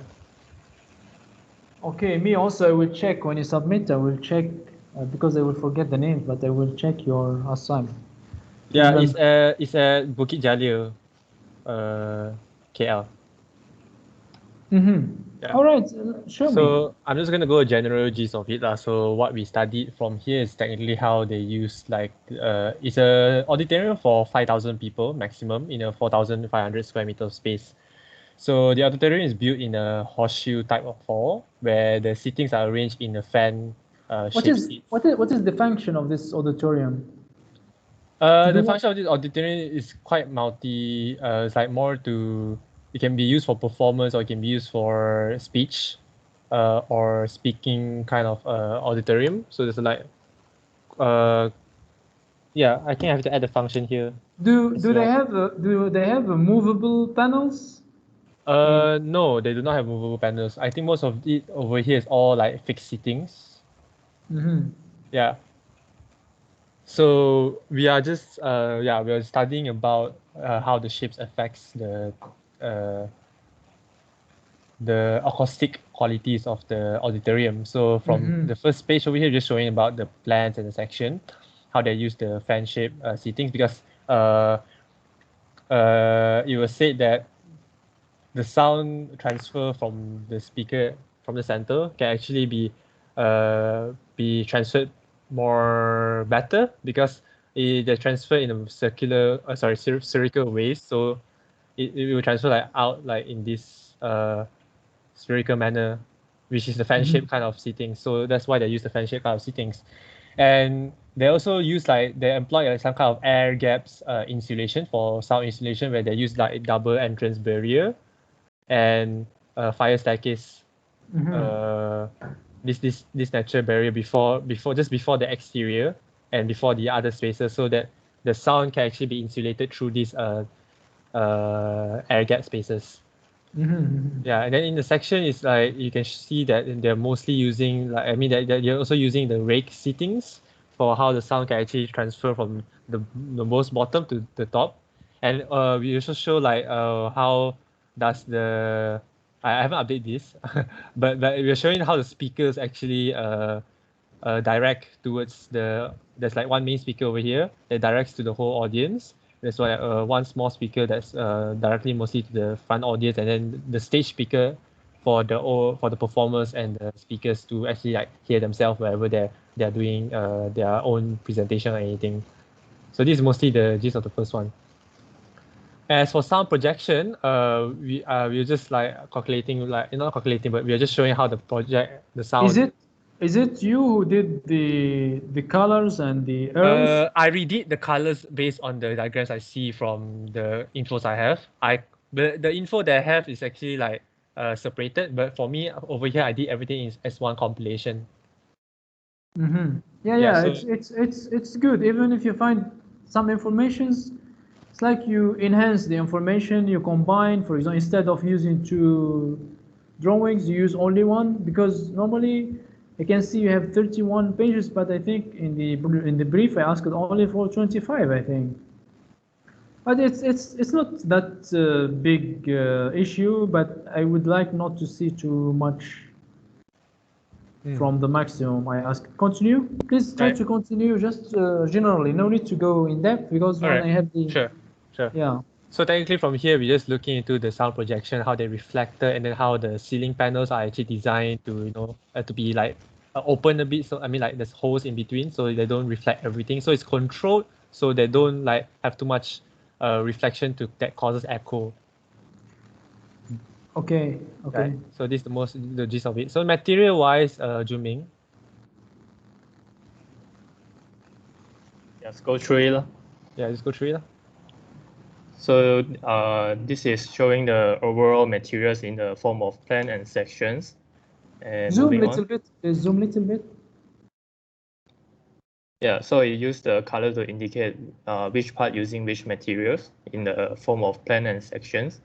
Yeah, very good. If you did this, it's a very good thing. I can see you are trying to understand what are the type of material. I want this kind of details. Yeah, and I still need to add on those citation as Sir you said. And moving on, and this is the materials.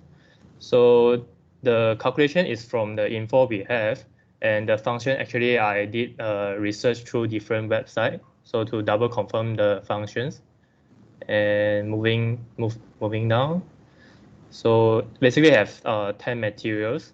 And scroll down, and this is the calculation also from the info, and we make conclusions, including some part of the advantages and disadvantages lah. And after all these three precedents, we are planning to like put like 1 or 2 pages to compare these three precedents. Yes. Okay, so moving on is the third case study. So I pass it to my friends. Okay. Okay, so basically this is the which 1 second, which group you are? Which group? Group one, sir. Okay. I see. Group 1, they did very good in a mid-term. They did good collaboration, I know. But anyway, continue. Most of you, I think all of you got A in midterm. Okay, continue. Okay, so this auditorium is located at the University of Malaya. This auditorium is basically like for both performance and for the university events lah. Yeah. Now, before you continue, I know normally this project exists, like there is existing works of students in the internet. I hope you will improve them and you so you should not just copy. Yeah, we'll go through it deeply lah, more depth about it. Now for my part, it's just generally talking about the shapes. Scroll down. Yeah, the analysis of stripe and massing, and scroll down. Okay, these are the seed numbers. Scroll down. And also the materials used and description. Yeah, and scroll down. Yeah, this part is passed to my friend Tan Yong Kwan. Hi sir. So scroll down everything. So basically these all the phenomena that affect the sound and also the noise inside the auditorium. Yeah, with exterior environment and internal environment, which is the material surface that influence the effect inside the auditorium. Yeah, so this all we just capture from the online resource. So yeah, scroll down.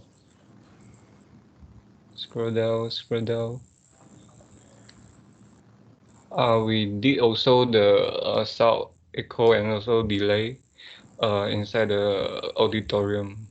So this reverberation time calculation that we got. Yeah. These drawings, I know they exist in the internet. So I need to see the percentage of your work should be about 70%. Should not be just 30% your work and 70 just copy and paste from existing works.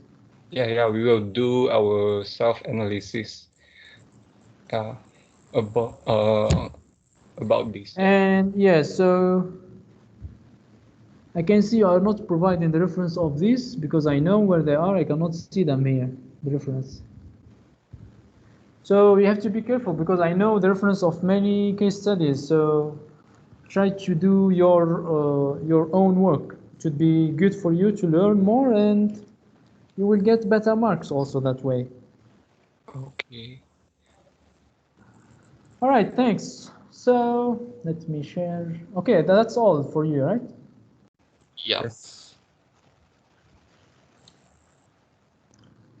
Thank you. So where did they go? Others. Look, they will start popping up. Here is one.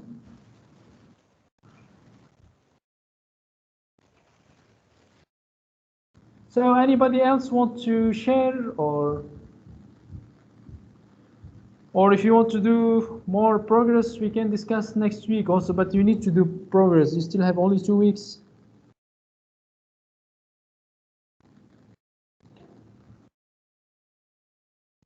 Please fill up the attendance form.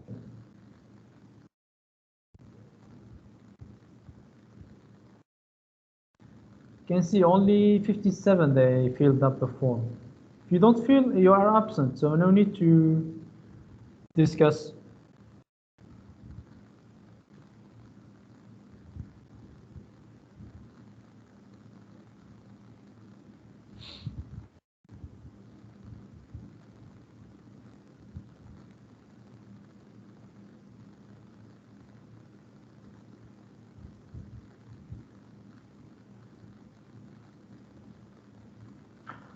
All right, if there is no group want to share, those who didn't share today, I advise you to share next week. So try to do better progress. And so if you filled up the form, you can just leave the meeting. See you next week. Thank you, sir. Welcome. Thank you, sir. Thank you, sir. Welcome. So, Welcome. Thank you, sir. Bye, Welcome. sir. Bye, take care. Thank you, sir. Welcome.